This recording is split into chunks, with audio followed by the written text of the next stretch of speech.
The events kick off in Tokyo, where folks are hustling through packed streets, trains are zipping by, and everything seems pretty normal. Then, bam. Right in the middle of the train chaos, people's eyes bug out as this one passenger starts shaking, and then bursts into flames, turning into this freaky fire creature. The station announcer's voice booms, warning everyone about a fire between Komagome and Tabata stations. Right then, our hero, Shinra, lifts his head, eyes all lit up with excitement as he watches the fire mutant crawl out of the train. After it stops, he's like, he must be suffering, but I'll save him from that suffering. Just then, the fire brigade shows up, and they're all civilians are advised to retreat as this area is dangerous. One of them tells Shinra to back off too, but our hero claims he's also part of the fire brigade. The captain's like, why are you here now? The captain orders the rest of the team to take down the fire beast and tells the nun to start her prayers. The team starts blasting away at the flames with these shells, and just as the nun's about to get roasted, our hero jumps in and scoops her up. After the fire brigade puts out the flames, our hero stands before the captain, apologizing for not introducing himself, and throws a quick salute saying, "From today, I am the newly accepted member of the Special Firefighting Team 8, a third-generation fire soldier, Shinra Kusakabe." Things switch up fast as one of the fire brigade members checks out the fire traces and finds proof of this infamous devil everyone's been whispering about. After that, our hero heads to headquarters with the fire brigade, where one of them says to our hero, "This is the captain of the Special Firefighting Team 8. His name is Akitaru Obi." One of the guys then tells Akitaru, he hopes you will stop training when introducing yourself. A third person chimes in, "This is Takehisa Hinawa, the lieutenant of the 8th unit." Then Akitaru grabs our hero's resume and asks, why is he always smiling? Our hero apologizes to Akitaru and explains, when he gets nervous, his face looks like he's smiling. Akitaru's surprised by this and tries to check it out himself, getting close to our hero, and then quickly backing off. He tells him he's very charming, but smiling all the time must cause him a lot of trouble. Our hero tells Akitaru that's true, because people think he's mocking them. Then, the captain asks our hero what made him join the fire brigade, and he says he joined because he wants to be a hero. The captain replies, it's fine to have that desire, but fire soldiers are one team, and mentions that they call him the devil because of something that happened in his past. Right then, the lieutenant's thinking to himself, all sarcastic, he intends to become a hero and earn praise. In the Cathedral of Special Firefighting Team 8, Maki's chatting with the nun about our hero, since she heard he carried her at the train station like a princess. So she asks her, how did you feel at that time? Things shift again, and the nun goes to thank our hero for what he did at the station. But our hero says any hero would have done the same. Then Maki's like, she feels fate has brought the nun and our hero together, but the nun scolds her,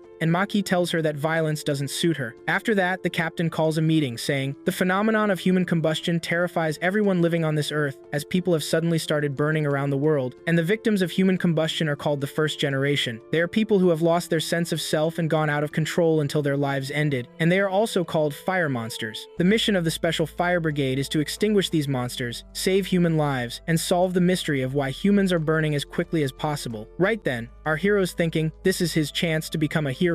Then, scenes from his past start flashing before his eyes where someone's chewing him out for his smile, calling it an evil smile. Things speed up, and suddenly, Maki walks into our hero's bedroom, and he realizes he was dreaming, especially when Maki tells him a fire monster has appeared, and he needs to get ready in 30 seconds. The monster has appeared in Torigo Prefecture in a small factory there, and the one who turned into a fire monster is the factory manager's wife. On the way, the captain tells our hero that this is his chance to become a hero. When they get there, the factory manager's begging them to save his wife, while the nun starts praying, and the rest of the team charges into the fire. But during that time, our hero remembers a previous fire and starts to freak out, hearing voices in his head saying he's the cause of the fire, and that his little brother has no bones left. Our hero starts mumbling, he saw someone else inside the fire and he will discover this person's identity, because since that day, he hasn't been able to smile sincerely. The voices in his head get louder, chanting, devil, devil. Suddenly, one of his teammates snaps him out of it, telling him he blacked out for 5 seconds and to get up because they've still got a fight ahead, and they need to put out the fire monster. After that, the captain dishes out tasks to the whole team, and they quickly get the monster under control thanks to our hero's skills. Then the nun says, addressing the factory manager, his wife's suffering has ended thanks to our hero. The factory manager thanks our hero for ending his wife's suffering. The events show that people die for all sorts of reasons: old age, suicide, sickness. But in Tokyo, what people are most scared of is turning into a fire monster. Soon, one of them is standing in front of the cathedral saying, this place will become his fortress from now on. Inside, our hero's muttering in disbelief. New firefighter matches? The captain tells our hero, it's a competition where new recruits who joined this year gather and compete against each other based on their abilities, and this time the competition is very soon. Our hero and the new recruit arriving today will represent their team in this year's matches. Our hero's surprised, saying, is there a new recruit? Curious. Our hero asks the captain if there will be other recruits in the competition besides him and the other recruit. The captain tells him he'll also be there to cheer them on. Soon, our hero meets the new recruit, who instantly recognizes him when he calls him the devil. This nickname really ticks off our hero, and he asks what he's doing in the cathedral. Our hero nicknames the new recruit the damned knight, and then they start squabbling like kids. This new recruit is named Arthur Boyle. Quickly, the knight goes to introduce himself to the nun and Maki, calling them princesses. Maki figures he's the new recruit. Suddenly, our hero shows up, griping about the knight, and Maki asks if our hero knows the knight. The knight says they were together in the academy, while our hero says he always told the knight that knights are wimps compared to heroes. The nun, bless her cotton socks, pipes up with, he's also great. Like, okay, cool, thanks for the input, sister. Then, this knight, probably compensating for something, tells our hero to smile and calls him devil. Real smooth, pal. Suddenly, Lieutenant Hinawa shows up, all business, and says, looks like the newbies met our hero. He then drops the bomb that the rookie matches are about to go down, so they should just go wild with their powers. He then chats with Maki, asking her to whip our hero and the knight into shape. Maki,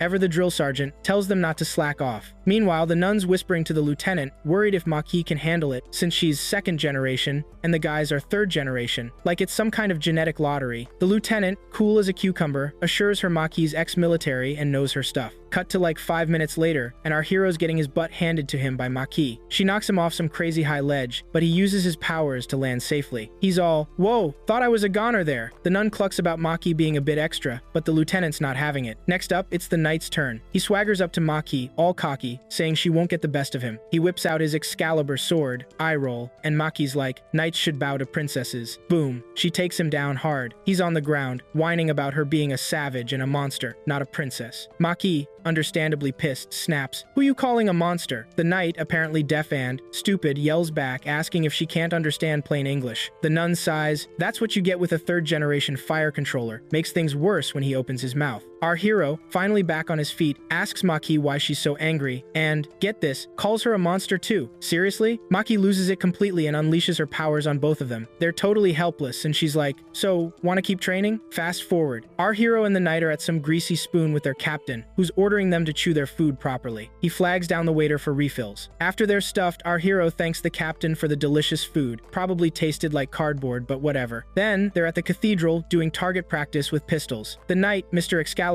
says he doesn't need guns because he has his super-duper plasma sword. The captain's like, yeah, you're good, kid. In the equipment room, the lieutenant's fiddling with some broken gear. The captain complains about maintenance taking forever and suggests they get an engineer. Maki walks in, announcing a new fire monster in the Taito area of Iria. Time to roll. On the way, the captain tells everyone to keep their weapons hidden. They get to the scene and someone's like, it's way too quiet, creepy. They see a little girl crying, and someone explains that her mom turned into a fire monster 2 years ago, and now her dad's gone the same way. Seriously messed up. The captain orders his team to leave the girl alone and get ready to breach. Then he chews out our hero and the knight for showing their weapons. The knight, all indignant, says there's no rule against it and that his Excalibur is his pride. The captain explains that, yeah, they fight monsters, but they're also dealing with human grief, so they need to be sensitive. Suddenly, the flames change, and they figure the monster's inside the house. They bust in, take it down, and our hero's like, that must have hurt. The captain says the worst part of the job is getting used to the fire. Then, the whole place starts collapsing. The captain yells at everyone to get out. He emerges from the rubble, wondering who's responsible. Down below, people are freaking out, saying the special firefighting team is shady. This dude called the Joker watches, saying his little stunt was just a joke. The team checks on the captain, who's all, I'm fine, and vows not to let anyone disrespect a fire site. He goes down, sits with the little girl, and tells her that her parents were definitely protecting her and won the fight. He apologizes, saying it's the best he can do. Heartbreaking. Back at the cathedral, our hero can't sleep. The knight starts yapping, and they get into a childish argument. The news is on, talking about how the world's gone to hell. Fire outbreaks, continents splitting, countries collapsing, the whole 9 yards. Only a few places are livable, including the Tokyo Empire, which is doing okay thanks to the Sacred Soul Temple and Hajima Industries thermal power station. The Joker shows up, talking to some young guy. The young guy wants the chaos to continue. The Joker pulls out a bottle of some weird substance he made. The young guy then starts rambling about the 8th Special Firefighting Team, the one our hero's on. He says Captain Akitaro got a medal twice as a firefighter, and got it taken away twice for disobeying orders and saving civilians. The Joker thinks he sounds like a pretty decent guy, good times or bad. The young guy says this team is different, built on Akitaro's strength and charisma. In the competition, there was a third-generation firewoman named Tamaki, who was super excited, declaring that she would show everyone what she was capable of. Tamaki was totally hyped, but then she noticed our hero looking at her like she had 2 heads, so she asked him what was up. Right then, Maki showed up and dragged our hero off to meet the rest of the Fire Prevention Agency crew. Suddenly, our hero spots the same firefighter firefighter who put out the blaze at his house 12 years ago. He bolts after him to grill him about the fire, but the firefighter brushes him off, saying he's got no time for chit-chat. Then Tamaki pops up, yelling at him for chasing her captain. When she tries to block him,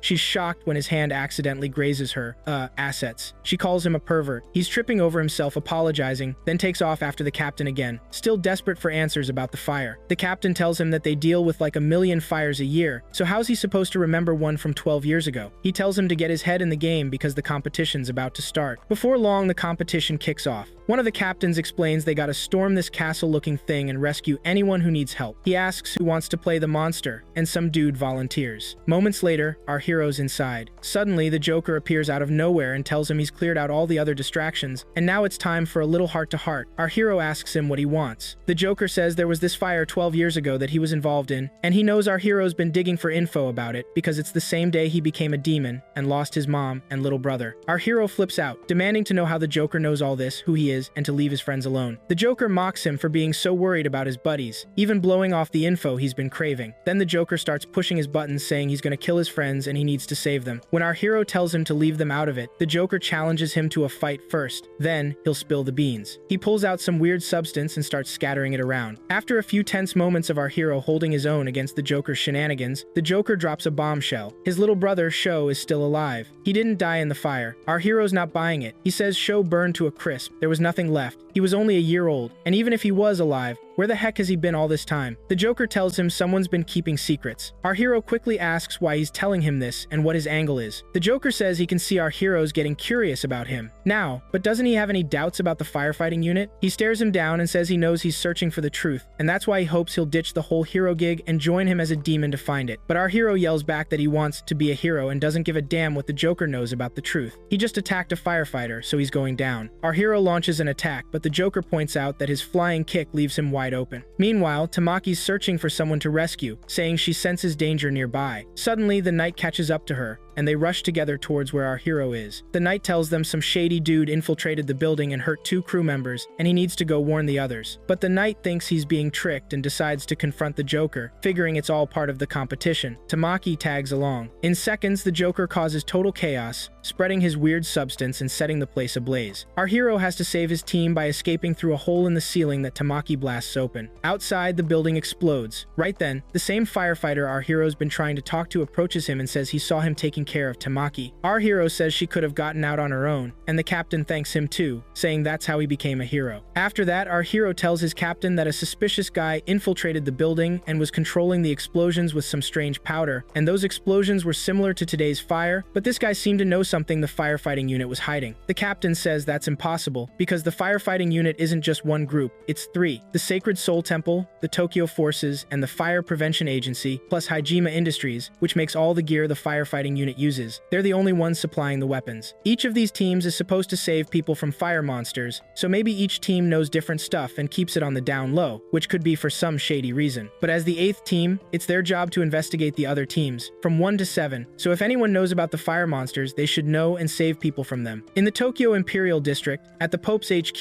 the Weather Agency's report confirms that today in the 4th District of Northern Tokyo, at 1 p.m., everyone heading to the area should be careful and avoid gathering without a good reason. Somewhere, there's a princess sitting pretty, saying the error rate is 0.083, which is totally acceptable. One of her lackeys tells her the target has entered the Akihabara district. She tells him not to reroute the signal because she wants a little mayhem this time. Another one informs her that the Konda fire station is asking for orders, and she tells him to tell them to stay out of it. Konda's under the 8th team's jurisdiction. A 3rd-gen pyrokinetic from Squad 8 was inbound to clean up this mess, and she was already calling him a pile of gravel. Charming. Back at the Fire Force HQ, our hero was laying it on thick with his captain, claiming that if he just tagged along, he'd crack the mystery of spontaneous human combustion and uncover the truth about the fire that took his mom and brother. But then, a lieutenant bursts in. The lab results were back on the ash the Joker used to blow up the training building. Turns out, the main ingredient was a freaking infernal. The captain's jaw dropped. They're using the remains of the dead? What happened to respecting the deceased? Things escalate fast. Our hero's chilling in the office with his 2 buddies when the knight gets a call. Before he can even answer, Maki snatches the phone, answers for him, and then drops the bomb. Their mission is to rescue a dog. Our hero's like, where is it? While the knight's grumbling about how they're not some ordinary ordinary firefighters here to save a pooch. Maki, though, is all business. They're heading out now to rescue this dog stuck in a tree. They roll with it, our hero figuring he could easily snag the dog down with his powers, no sweat. But when they get there, it's not just any dog. It's one of those emergency creature things the fire force uses. He gets it down and asks what it was doing up there. The creature explains that some college kids in the neighborhood have been messing with it ever since that serial killer firefighter offed 4 people. Public opinion of the fire force had tanked, leading to constant harassment. And today, of all days, the verdict in that firefighter's trial was expected. Word on the street was he'd get off tangent-free, claiming insanity. Cut to the courtroom. The trial's wrapping up, and the judge, just like the rumors said, declares the guy not guilty. Suddenly, a voice booms through the courtroom, furious, asking if this killer's getting released just because he's a firefighter. After all the people he murdered, the judge retorts that if the news reported a firefighter being convicted,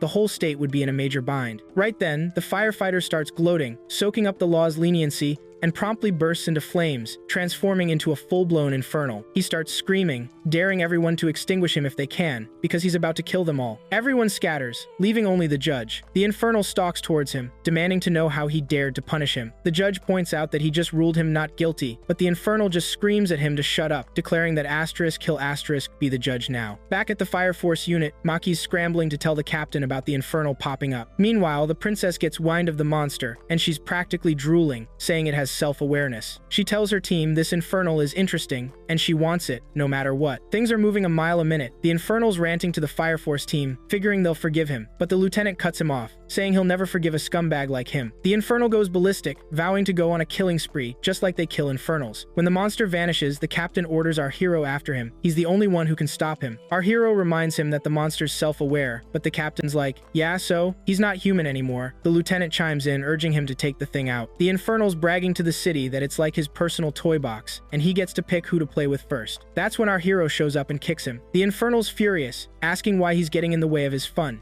even though he saved tons of people as a firefighter. Our hero throws it back at him. Yeah, he saved people, but he also killed people. The infernal retorts that the people he'll kill as an infernal won't even come close to the number he saved as a firefighter. It all goes down super quick. Our hero uses his powers to try and extinguish the infernal. The princess gets the news that our hero's facing off against the monster. She calls him a treasure, but still thinks extinguishing a self-aware infernal is a total waste. Just as our hero's about to finish the monster off, the infernal begs him to at least have the nun pray for him because he's terrified of dying. Our hero tells him the nun will come with the others, but he needs to stay put until they get there. But of course, he immediately breaks his promise, gets up to keep fighting, and calls the monster scum. Suddenly, Princess Hibana jumps into the fray, leading the 5th Fire Force squad. She tells our hero her team will handle the infernal. He objects, saying she's not his captain. She quickly subdues him somehow and demands he lick her boot. Seriously. After a few tense moments, the captain and the rest of the team arrive. He starts arguing with the princess, saying this is his turf, and he should be the one dealing with the infernal. After a lot of back and forth, the captain agrees to let the 5th secure the monster, as long as they share the investigation results. But then, one of the 5th guys pipes up, calling the captain of Squad 8 a useless failure. This pisses off our hero, who snaps and starts a brawl. The princess is forced to bail with her team. In the cathedral, our hero sees the nun crying. He asks if something's wrong, saying that helping others is every firefighter's duty, but she just thanks him for his concern. The scene shifts to the training area. Lieutenant Hinawa's laying down the law. The main goal of firefighters is to extinguish infernals and keep people safe, but they can't forget the 8th secret mission, investigating other suspicious squads and countering them. Meanwhile, there's this annoying griffin hanging around, which is really getting on the knight's nerves. He threatens to kill it with his sword. Maki hopes he won't,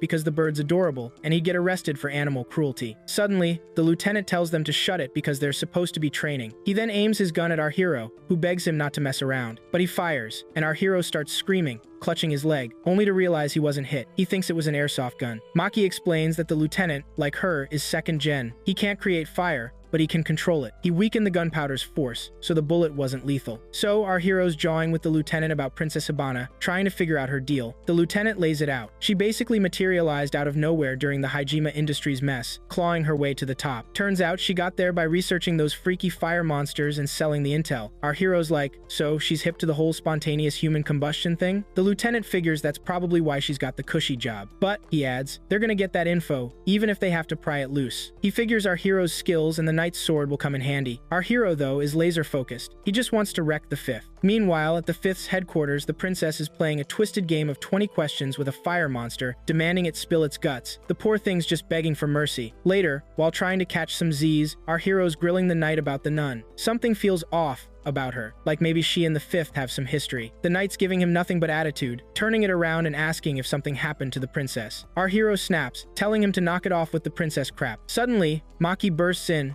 wondering where the nuns wandered off to. Turns out the nun's right outside the 5th's doorstep, asking some poor sap to tell her boss she wants a chat. When they finally meet, it's a verbal smackdown. The nun's laying into the princess about how her research is totally messing with the Soul Temple's teachings. The princess, though, just strips the nun down, saying this world's only for devils like her. She reveals her true colors, then chokes the nun and slams her to the ground, declaring she'll use her as bait to lure out the 8th and crush them. Boom! An explosion rocks the area. Our hero makes his grand entrance, announcing he's from the 8th, here to find the nun and, you guessed it, crush the 5th. Back in the car, the lieutenant was telling Maki that the 5th had been cooking up some seriously shady research, so they wouldn't get any flack for this. Then he screeches onto the scene, parking next to our hero. He tells him to focus on finding the nun while he and Maki handle the fireworks. The fight's on, and Maki's telling the lieutenant she ditched the army to join the fire force to save people, not brawl. Meanwhile, the knight's trying to keep up with our hero to back him up, but the dude's too fast. The knight spots some devilish footprints, and some old geezer appears, declaring he won't let him snoop around the 5th's hallways. Suddenly, a fire monster pops up behind the old guy, who explains he's juiced up the monster with some fire-enhancing drug. Another explosion. Maki yells at the lieutenant to watch out. Some goon from the 5th is bragging about his Toro Kashiri gum. Basically,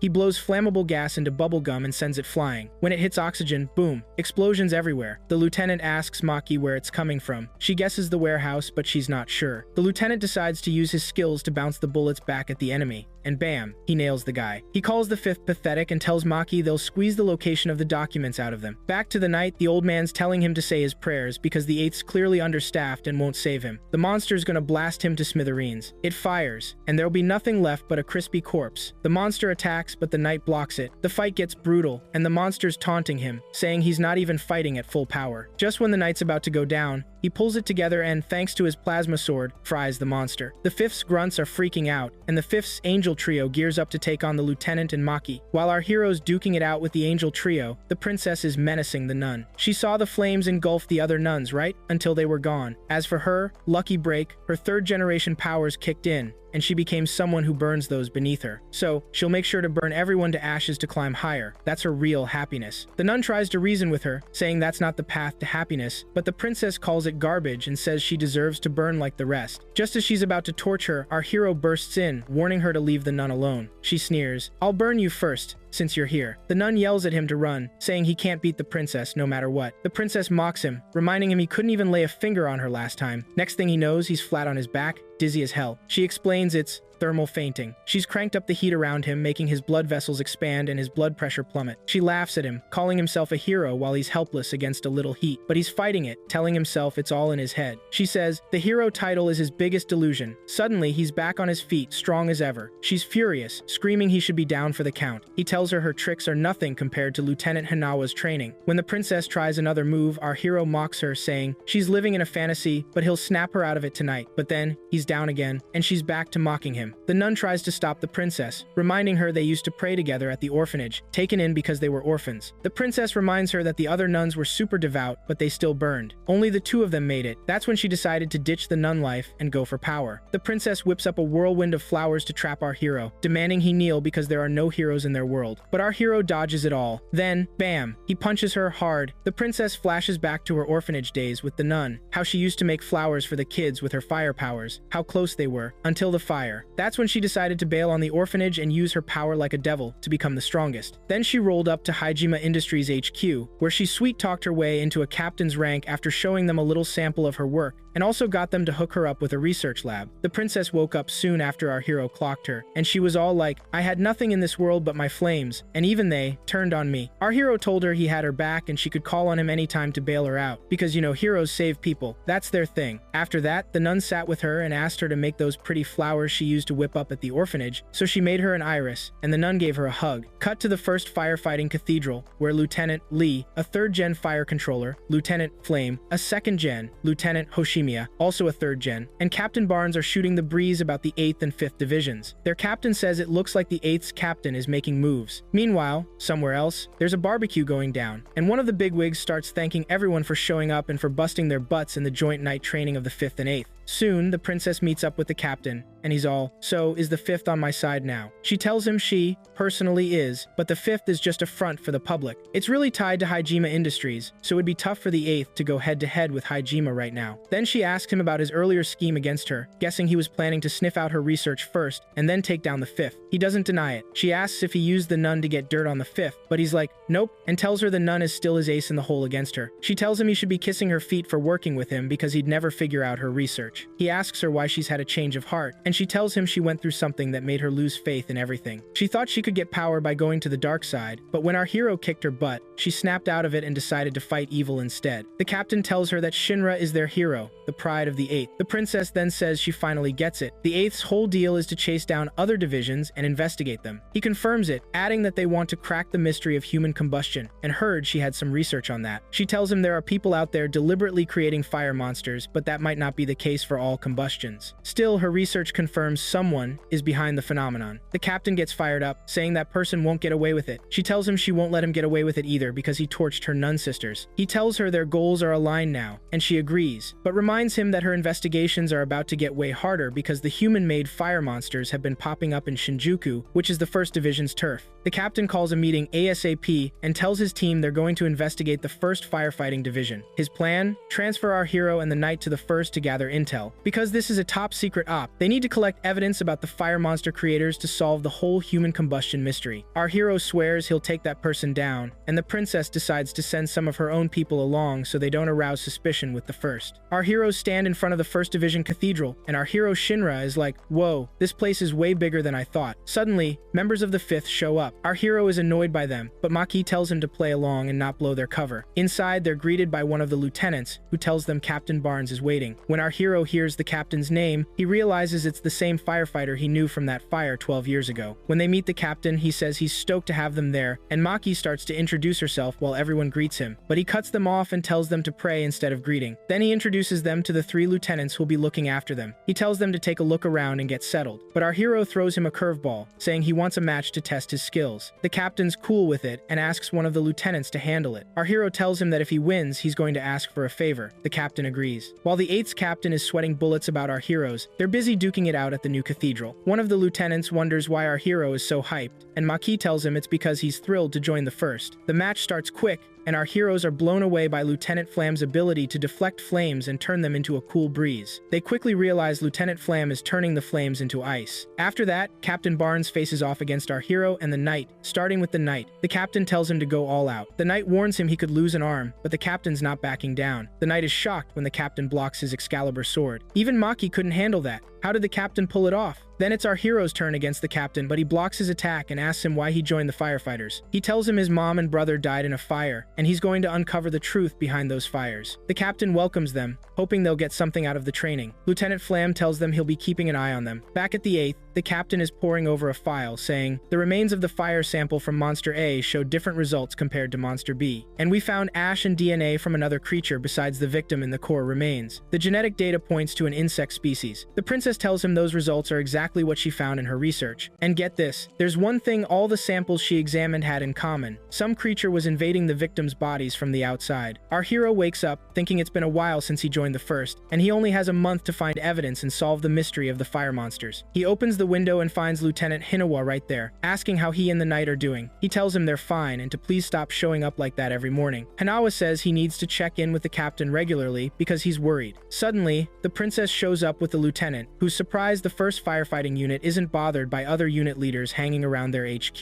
The princess tells him that, according to her intel, the manufactured fire monsters have been appearing in restricted areas that only firefighters can access, so there's a good chance the culprit is someone from the firefighting unit itself. Breakfast was interrupted by Tamaki griping, "How long are these guys gonna keep stuffing their faces?" She barked at them to get moving and head to their units. Right then, an alarm blared, fire monster on the loose. Tamaki ordered one of them to inform Lieutenant Lee, while the 8th unit members had to track down Lieutenant Flam. Vehicles screeched out of the station, and Lieutenant Flam rallied his team, divvying up tasks. 5 poor souls had turned into monsters this time. So Flam tasked one group with securing the road, another with gathering intel on the victims and relaying it, and the rest with hunting down and subduing the monsters. As for the 8th unit, Flam told them to stand by, couldn't just throw the newbies into the fire like that, or the whole operation would go sideways. While our hero was scoping out the area with the knight, a civilian popped up. Our hero noticed one of their hands reach out to the civilian's back, and bam, instant fire monster. Our hero took off after this guy, yelling, "The one behind the fires is here." Lieutenants Flam and Hoshimiya suddenly appeared in front of our hero. Flam demanded to know what he was doing, since he'd been ordered to stay put. Before he could answer, Tamaki showed up and informed him that they'd already taken down the monsters, so everyone followed her. Back in their room, our hero and the knight started talking about the lieutenants, both feeling like something was fishy, but they couldn't put their finger on it. Our hero then asked the knight if he'd seen the person who'd put a bottle with an insect on the civilian's back. The knight confirmed he had, and suggested they investigate Hoshimiya and Flam. Our hero pointed out they were dealing with some heavy hitters. The knight brushed it off, saying he didn't give a damn about their strength. He was going to catch the culprit no matter what. They decided to hit up Flam's room first. Our hero told Jaga to distract Flam while they did their thing. The knight asked if he was going to clue Jaga in on their plan, but our hero shot that down, saying he just told him he'd give him Tamaki's number, and since he's got a thing for her, he jumped at the chance. The knight, armed with some small tool, barged into Flam's room. Our hero freaked, hissing, "That's gonna leave a trace." But the knight said they had to take a few risks to crack the case of the fire monsters. Inside, they found the bottle with the fire insect stashed in a drawer. Flam then appeared, saying he'd left that bottle in his room on purpose as a test, because he'd been suspicious of them ever since they'd gone with him to subdue the monsters. He explained that he believed the 8th unit was also after the insect, just like he was after its owner. That's when they realized Flam was on their side. He asked if the culprit was wearing the same robe as them, since they'd seen him. He told them that 2 other people were wearing the same robe, one of whom was Hoshimiya. He then recounted a fire incident 2 months prior involving a group of kids, an unnatural fire, and that's when he'd found the insect. Somewhere, Tamaki had brought some kids to Hoshimiya, supposedly for him to teach them a prayer to prevent them from burning like their friends. But then, he grabbed her, knocked her out, and pulled out a bottle with a fire insect, placing it on the back of a woman who was with them. She instantly transformed into a fire monster. The kids started bawling, and he told them they won't get strong unless they stop being scared of fire. When Tamaki came to, she realized Hoshimiya was the one behind the fire monsters. He told her she was the only one who'd understand his passion. She screamed at him, but he knocked her out again, saying he wouldn't back down from creating fire monsters until he found the right person to spark it. He then tested Hoshimiya with another child by placing the insect on him to spark it, and this child succeeded and did not turn into a fire monster. After that, he decided to experiment on the rest of the other children to achieve the victory he desired. Tamaki started begging him to stop, and she made some signal asking for help. Our hero managed to see her signal. Hoshimiya then started hitting her, saying she'd screwed up his plan, so he'd kill her and make it look like a suicide. Just as he was about to finish her off, our hero showed up and slammed him to the ground. The fight between our hero and Hoshimiya went into overdrive, with our hero stunned that Hoshimiya was the fire monster mastermind, but Hoshimiya told him to butt out and stay back. Our hero retorted that he was there to catch the monster maker, and there was no way he was backing down. Hoshimiya declared he wouldn't back down either, because he only moved forward. Meanwhile, Tamaki watched the fight, hyped, saying, "Our hero is going all out against Hoshimiya." Hoshimiya, on the other hand, nervously declared he won't let anyone stop his angelic preaching plan. During the brawl, Hoshimiya figured out that our hero was the one he'd been looking for on behalf of his preacher leader. Since he carried the Idola flame, it was the sacred fire that would lead humanity. They'd been setting fires with kids to find the right person, but he just realized that our hero was that person. When our hero demanded to know how many victims he'd turned into fire monsters, Hoshimiya brushed it off, saying it wasn't a big deal in the grand scheme of their noble cause. Our hero blew a fuse at that answer, and the fight kicked up another notch, each one pushing the other with everything they had. The kids were crying, and Tamaki told them to huddle together and hide in the corner, saying she would come to them. Suddenly, things quieted down a bit. Tamaki asked our hero if he was alright, and he said he felt lightheaded, like he'd overdone it with his fire-starting ability. She suggested he might have used up all his oxygen. Our hero, let's call him Shinra, stood his ground against Hoshimiya, telling him to give it up. His cover was totally blown, but Hoshimiya wasn't having it. He just found the perfect kid for this angelic preaching thing, and he wasn't about to let him go without a fight. Shinra demanded to know why he was turning kids into freaking fire monsters, and what was up with his buddies and this preacher guy. Hoshimiya spilled the beans. They were turning kids into fire-controlling freaks, all according to the preacher's twisted plan. Shinra pressed him, "What's the end game here?" Hoshimiya, eyes gleaming with fanaticism, declared they were going back to the embrace of the Great Sunday. They were going to turn everyone into fire, engulf the whole planet in a great flame, burning everything and everyone with salvation. Basically turn the world into another sun. Lovely. When Tamaki tried to shield the kids, the lieutenant, Hoshimiya's goon, said he was taking them. No way were they escaping. They were going to get the preacher's teachings nice and early. Shinra's mind raced. Had they taken his little brother for the same messed up reason? Just as Hoshimiya was starting to, combust, and Shinra was yelling at him to stop before he fried himself, Lieutenant Flam showed up, freezing Hoshimiya solid and putting out his flames. Hoshimiya was pissed, demanding Flam to knock it off, but Flam just encased him in a giant ice block, saying, "I didn't always have your back just for you to turn into someone like this." Right then, Lieutenant Lee showed up, saying he came ASAP after hearing the report. He was worried about the first squad after everything that went down. Flam told him it was way bigger than that. The whole damn country was involved. Suddenly, Hoshimiya, still frozen, got blasted. Two figures appeared on a rooftop, one telling the other they'd taken care of Hoshimiya and now needed to wipe out the rest of the firefighters. They took aim at the first unit's building again, but this time they missed. Flam was scrambling, trying to figure out where the attack came from. The sniper fired again, hitting Lieutenant Lee instead of Flam. Lee had jumped in the way, losing his arm in the process. Flam told Shinra to create a smokescreen and ordered Tamaki to protect the kids. He then apologized to Lee, feeling guilty as hell. Lee, ever the stoic, told him he was the first unit's shield, and they couldn't afford to lose him. Flam swore he wouldn't let anyone else get hurt because of him. He quickly asked Shinra if he could pinpoint the enemy. Shinra said there were two of them on a rooftop to the southwest. Flam ordered Tamaki to wait for Shinra's signal, and then unleash hell on the target, but to shoot randomly so they wouldn't give away their position. Flam whipped up an ice barrier in front of the snipers to throw them off, giving Tamaki the opening she needed. But the snipers booked it, one of them saying that since their cover was blown, there was no point in fighting, especially since they'd silenced Hoshimiya, and he wouldn't be talking. When Shinra saw them retreating, he asked Lieutenant Flam if they should go after them. Flam, clearly running on fumes, told him he was in no shape to chase anyone and would just end up getting himself killed. He told him to let them go. Shinra argued that they'd gone way too far, turning people, kids, into fire monsters, including his own brother. But now he had a name, the Preacher. Flam quickly asked Tamaki if these were all the kids Hoshimiya had rounded up. She confirmed it. Flam told her she might have been tricked by Hoshimiya, but she still had to own up to her actions. She said she was ready for any punishment, knowing she'd put the kids in danger. Flam then told Shinra that he had no idea how Hoshimiya had become such a monster, but he needed to find out. He'd heard about the 8th Squad's mission and their investigation into the other firefighters, and they were definitely going after the Preacher now. He wanted to help them track him down. Shinra shook his hand, grateful for the support. Meanwhile, at the Sol Temple of the Imperial Throne in Tokyo, someone was trying to convince His Majesty that he didn't need to get involved personally. He told them to shut it and get all the squad leaders together. Back at the 8th Squad unit, the 8th Squad leader was screaming at Shinra, accusing him of raiding his locker again. But the princess, apparently, a higher-up, told him Shinra hadn't done anything. He was just sitting down to eat the food she'd made. The leader figured it was her then, and demanded to know what she was doing there, since she was the leader of the 5th Squad. She said she was going to the meeting with them. In the car, Shinra asked the leader if it was okay for him and Tamaki to attend the meeting. The leader explained that the meeting was all about the Preacher and the White Cloak organization, and since they'd been directly involved, their report was crucial. Shinra asked if all the leaders got together regularly. The leader said that since he took charge of the 8th Squad, he hadn't met with the other leaders even once, and considering their meeting, it showed how serious things were. There was no doubt they were closing in on whoever was making these fire monsters. Suddenly, Shinra saw a thermal power station called Amaterasu and yelled in disbelief. Tamaki asked if it was his first time seeing it. The leader told him it generated power for all of Tokyo. Soon, they all met up with Lieutenant Flam, who thanked them for their help and introduced himself to Captain Akutaro. He said he'd gotten Shinra's report and knew everything. Lieutenant Flam offered to team up with them to hunt down the Preacher. Suddenly, someone showed up and started teasing the princess, figuring she was a Hajime supporter like him, but she was spending all her time with the 8th Squad. She told him the leader's meeting was about to start. Inside, Captain Akutaro was shocked to see Shinmon, the leader of the 7th Squad, who never showed up to these things. Shinra described him as the strongest, most badass firefighter around. After that, the Emperor of Tokyo welcomed them, saying he'd talked with the army commander and the fire prevention agency leader. From their conversation, he'd learned that there was a group secretly working to screw with the nation's security, so he ordered all fire squad leaders to consider the Preacher a traitor and take him out. Shinmon threw a wrench in the Emperor's plans, flat out saying the 7th Squad hadn't spent a decade kissing the Emperor's ass or being loyal to him. Then, he just got up to leave. The Emperor tried to stop him, saying he wasn't finished, but Shinmon was already out the door. The Emperor, turning to the remaining leaders, told them they had to band together to chase down the Preacher. It was the only way to save humanity from the fiery terror. Meanwhile, the Joker was eavesdropping, muttering that they were getting closer. He then thought of our hero calling him a promising person who showed up out of nowhere, so he figured he needed to pay him another visit. Soon, the Emperor called out our hero's name and asked if he possessed the Idola Flame. Our hero said that's what Hoshimiya had told him. The Emperor then asked the leaders what the Idola Flame even was. He explained it was the first flame the spark Sol used when building the temple. Then the Emperor dropped dropped another bomb. The fire powering Tokyo's energy at the Amaterasu station was the same as the Idola flame. The preacher was planning to use the Idola flame instead of regular fire. Science couldn't explain the flame, but the preacher might have cracked the code and figured out the difference between it and regular fire. The third squad leader jumped in, saying the preacher wouldn't be after our hero anymore, and suggested putting him under protective custody. But our hero refused, saying it was a firefighter's duty to protect others and that he could handle himself. The princess chimed in, saying each squad should focus on chasing the preacher and not stick their noses in other squads' business. Then she whispered to Captain Akataro that the third squad wanted to use our hero as a lab rat. He loudly declared that the 8th squad would be the ones to protect our hero. The emperor addressed our hero, saying that the flame of the Idola was a sacred fire, so he must preserve it. Back at the cathedral, the captain was griping about wearing the suit all the time, while the nun was wondering about our hero. The captain told her he'd gone to the power station. At the power station, the Joker suddenly popped up in front of our hero, saying it had been a while. He started explaining that each flame of the Idola was a perpetual fire, making it the energy source for Amaterasu. It was the sacred flame that created this world, but it could also bring it crashing down. Our hero took a fighting stance, but the Joker said he wasn't in the mood for a brawl. But if he insisted, he wouldn't back down. He asked if he really thought he could win. He quickly added that he came to give him a little reward for getting closer to the truth. He was getting closer to finding his brother. If he wanted to find him, he had to keep chasing the preacher. Only then would he truly find his brother, because the captain of the Grey Flame Knights, under the preacher, was his younger brother Sho. Our hero was stunned for a moment. When he tried to ask the Joker for more, the Joker vanished into thin air. He started remembering the fire incident, recalling his brother and mother. He quickly vowed to keep his promise. In the firefighting unit, there was a meeting where the captain announced they were going after the preacher, so they needed to dig through the data of all the fires that had happened so far. Lieutenant Hinawa pointed to a mountain of files, saying it was just a fraction of what they had to go through. They needed to look for anything related to the Whitecap organization, even the smallest detail. The captain continued, saying the preacher and the Whitecap group were deliberately setting people on fire for some reason, and they had to stop them. He was counting on them. Moments later, they started sifting through the documents, but the knight started whining and told our hero to hurry up and find something. Meanwhile, Maki and Tamaki said they'd get dinner ready. Lieutenant Hinawa got anxious and asked our hero to help. Soon, the food was ready, and our hero called everyone to the table. Meanwhile, the captain was asking the lieutenant about our hero's condition. He told him he was a bit worn out from investigating the 5th and 1st squads, but he'd be alright. After all, no weaklings got recruited into the 8th squad. At the table, one of the girls wondered if our hero had cooked because it was delicious, but he admitted the lieutenant had made it. He then told everyone what the Joker had said about his brother. The knight shot back that they couldn't trust a word the Joker said. He still didn't believe it. The captain then asked him if he wanted to believe his brother was alive. He said he did. The lieutenant said that this wouldn't change their pursuit of the preacher. Lieutenant Hinawa started telling his team a story. When he was in the army, there was a comrade who talked to him about monsters, saying they'd been popping up more and more, and they needed to do something. Just then, Maki walked in and told Lieutenant Hinawa she was heading out. His comrade asked who that soldier was, since it was his first time seeing her. The lieutenant told him Maki was the daughter of Team Ozi. His comrade remarked that she was pretty skinny and wondered if she'd be okay. The lieutenant replied that she was putting in twice the effort of her peers and would become stronger than anyone. His comrade said admiringly, "That's great, even if she is a spoiled princess." The lieutenant told him that even though she joined the army thanks to her dad's connections, she was a really nice person,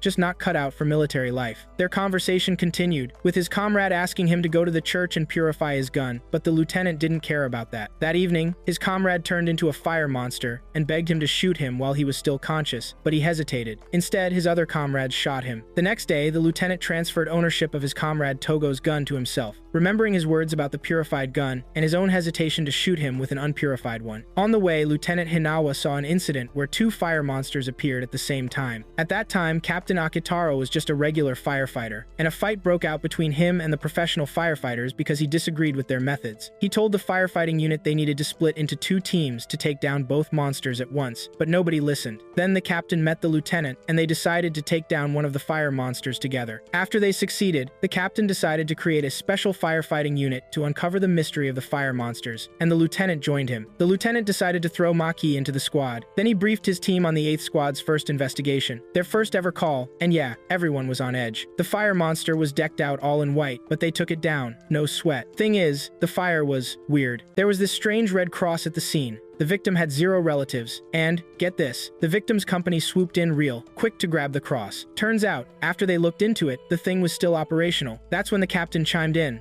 letting them know its location was in Asakusa, which was 7th Squad territory. Over in the 7th Fire Unit, Lieutenant Sagamiya told Captain Shinmon they'd gotten a call from the 8th, asking permission to poke around their area for info on the preacher. The captain told him to blow them off, but he was shocked when they actually showed up. He demanded to know what they were playing at, and Akitaro explained that fire monsters were going to hit their area next, so he and his crew came to investigate. But Shinmon just scoffed, saying he didn't buy the Empire's BS, and challenged our hero to a fight, claiming he'd make him believe in fire monsters. Suddenly, an alarm blared, "Fire monster on the loose." Shinmon bolted, and when everyone followed, they were blown away by his skills. Lieutenant Sagamiya filled them in. Shinmon could use both third and second generation abilities to control fire, a firefighter with a combo ability. Before long, Shinmon snuffed out the fire monster, leaving everyone stunned. But because of the whole fire monster takedown, the village was totally wrecked, and the 8th squad members started working with the 7th to rebuild. Elsewhere, someone mentioned seeing the 8th's fire truck in Asakusa, and another guy said they might be looking for them after the truth about Hoshimiya came out. He quickly asked about the preacher's orders, and his buddy told him to get the insects and traps ready to finish the job from last time. Somewhere, Shinmon was patching up Lieutenant Sagamiya's wounds, saying he was the one who deserved to be captain, but Sagamiya told him that guys who can't fight don't get to be captain. Suddenly, the girls, Heika and Hina, barged in, complaining that our hero was totally freaking out, chasing them and trying to devour them. He insisted he was just messing around, but they were being brats, and he wouldn't show them his fire flip anymore. That's when Lieutenant Samagia asked him why he was pitching in with the rebuilding and hanging out with the 2 girls. He said he was grateful, then scooped up the girls, promising to show them his fire flip. Then, Samagia talked to Shinmon, saying the 8th squad was chill, not like the other squads, and asked him what he thought about helping them with their preacher investigation. He said he'd help. After that, our hero met up with Shinmon and said he was sorry about what happened to Lieutenant Sagamiya. Shinmon explained that if a 3rd-generation firefighter overuses their ability, their body gets wrecked and burned, and they could even turn to ash. He asked if it was the first time he'd seen that, and our hero admitted he'd studied it in training, but it was the first time he'd seen it for real. Shinmon asked him to take him to his captain. While Shinmon was heading to Akitaro, he overheard Akitaro and the lieutenant talking about how they'd turned a man into a fire monster and were going to go even further, turning the whole village. Suddenly, Shinmon attacked them, roaring that he'd kill them, demanding to know how they could do that.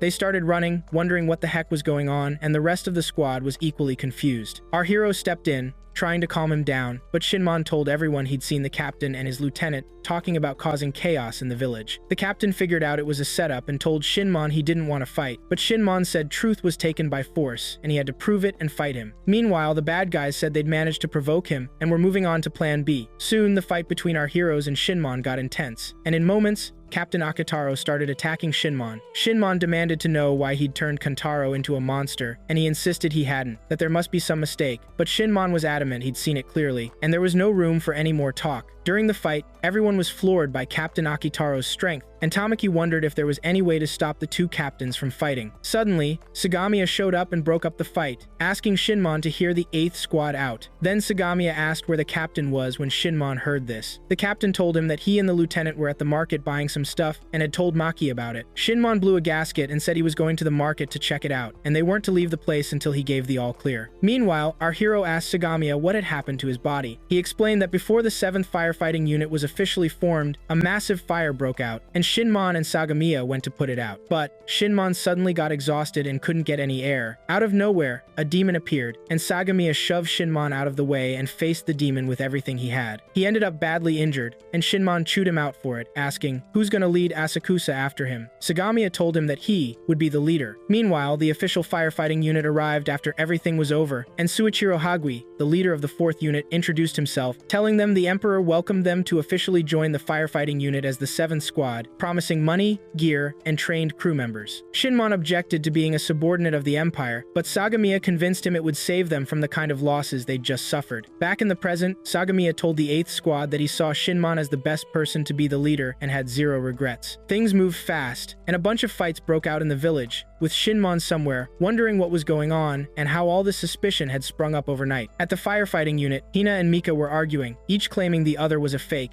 leaving everyone stunned. The only one who cracked the case was the knight, who struck one of them, and when he finished her off, they discovered it was an old man in a girl's outfit, his features becoming clear. Somewhere, a guy named Yuno was running an experiment on another person when his subordinate came to tell him they only had a limited number of issues, so they shouldn't waste them. The bugs were ready, the plan was complete, and Asakusa was about to become a sea of flames. Shinmon was trying to find some explanation for the misunderstandings happening among the civilians, but he couldn't find anything. Suddenly, fires erupted all over the place, and Yuna watched, saying, "People won't trust each other in the chaos he's cooked up, especially with the copycats running around." Arrow chimed in, "They'll use that chaos to hit Squad 8. Right when the squad members were hashing out a plan with their leader to put out the fire monsters, Yuna's goons jumped them. Our hero immediately started tracking them, and so did the knight, figuring they were trying to pull him away from Squad 8, but he went after them anyway. Soon, the Whitecap crew started attacking our hero, but the knight quickly backed him up, and they teamed up to fight them off. Out of nowhere, one of the organization's guys swallowed a firebug. Things kept escalating fast, and Shinmon showed up, with Sagamiya telling him he'd been looking for him. Shinmon griped, "Everyone's fighting, there are fire monsters everywhere, and he has no clue what's going on." Sagamiya filled him in, saying the enemy could change people's faces. Shinmon told him to spread the word to the villagers, since they wouldn't listen to anyone but him, so he needed to get things under control in Asakusa. Sagamiya told him they needed to hear it from him. It was his job. While Yuna was standing around, soaking in the chaos he'd unleashed,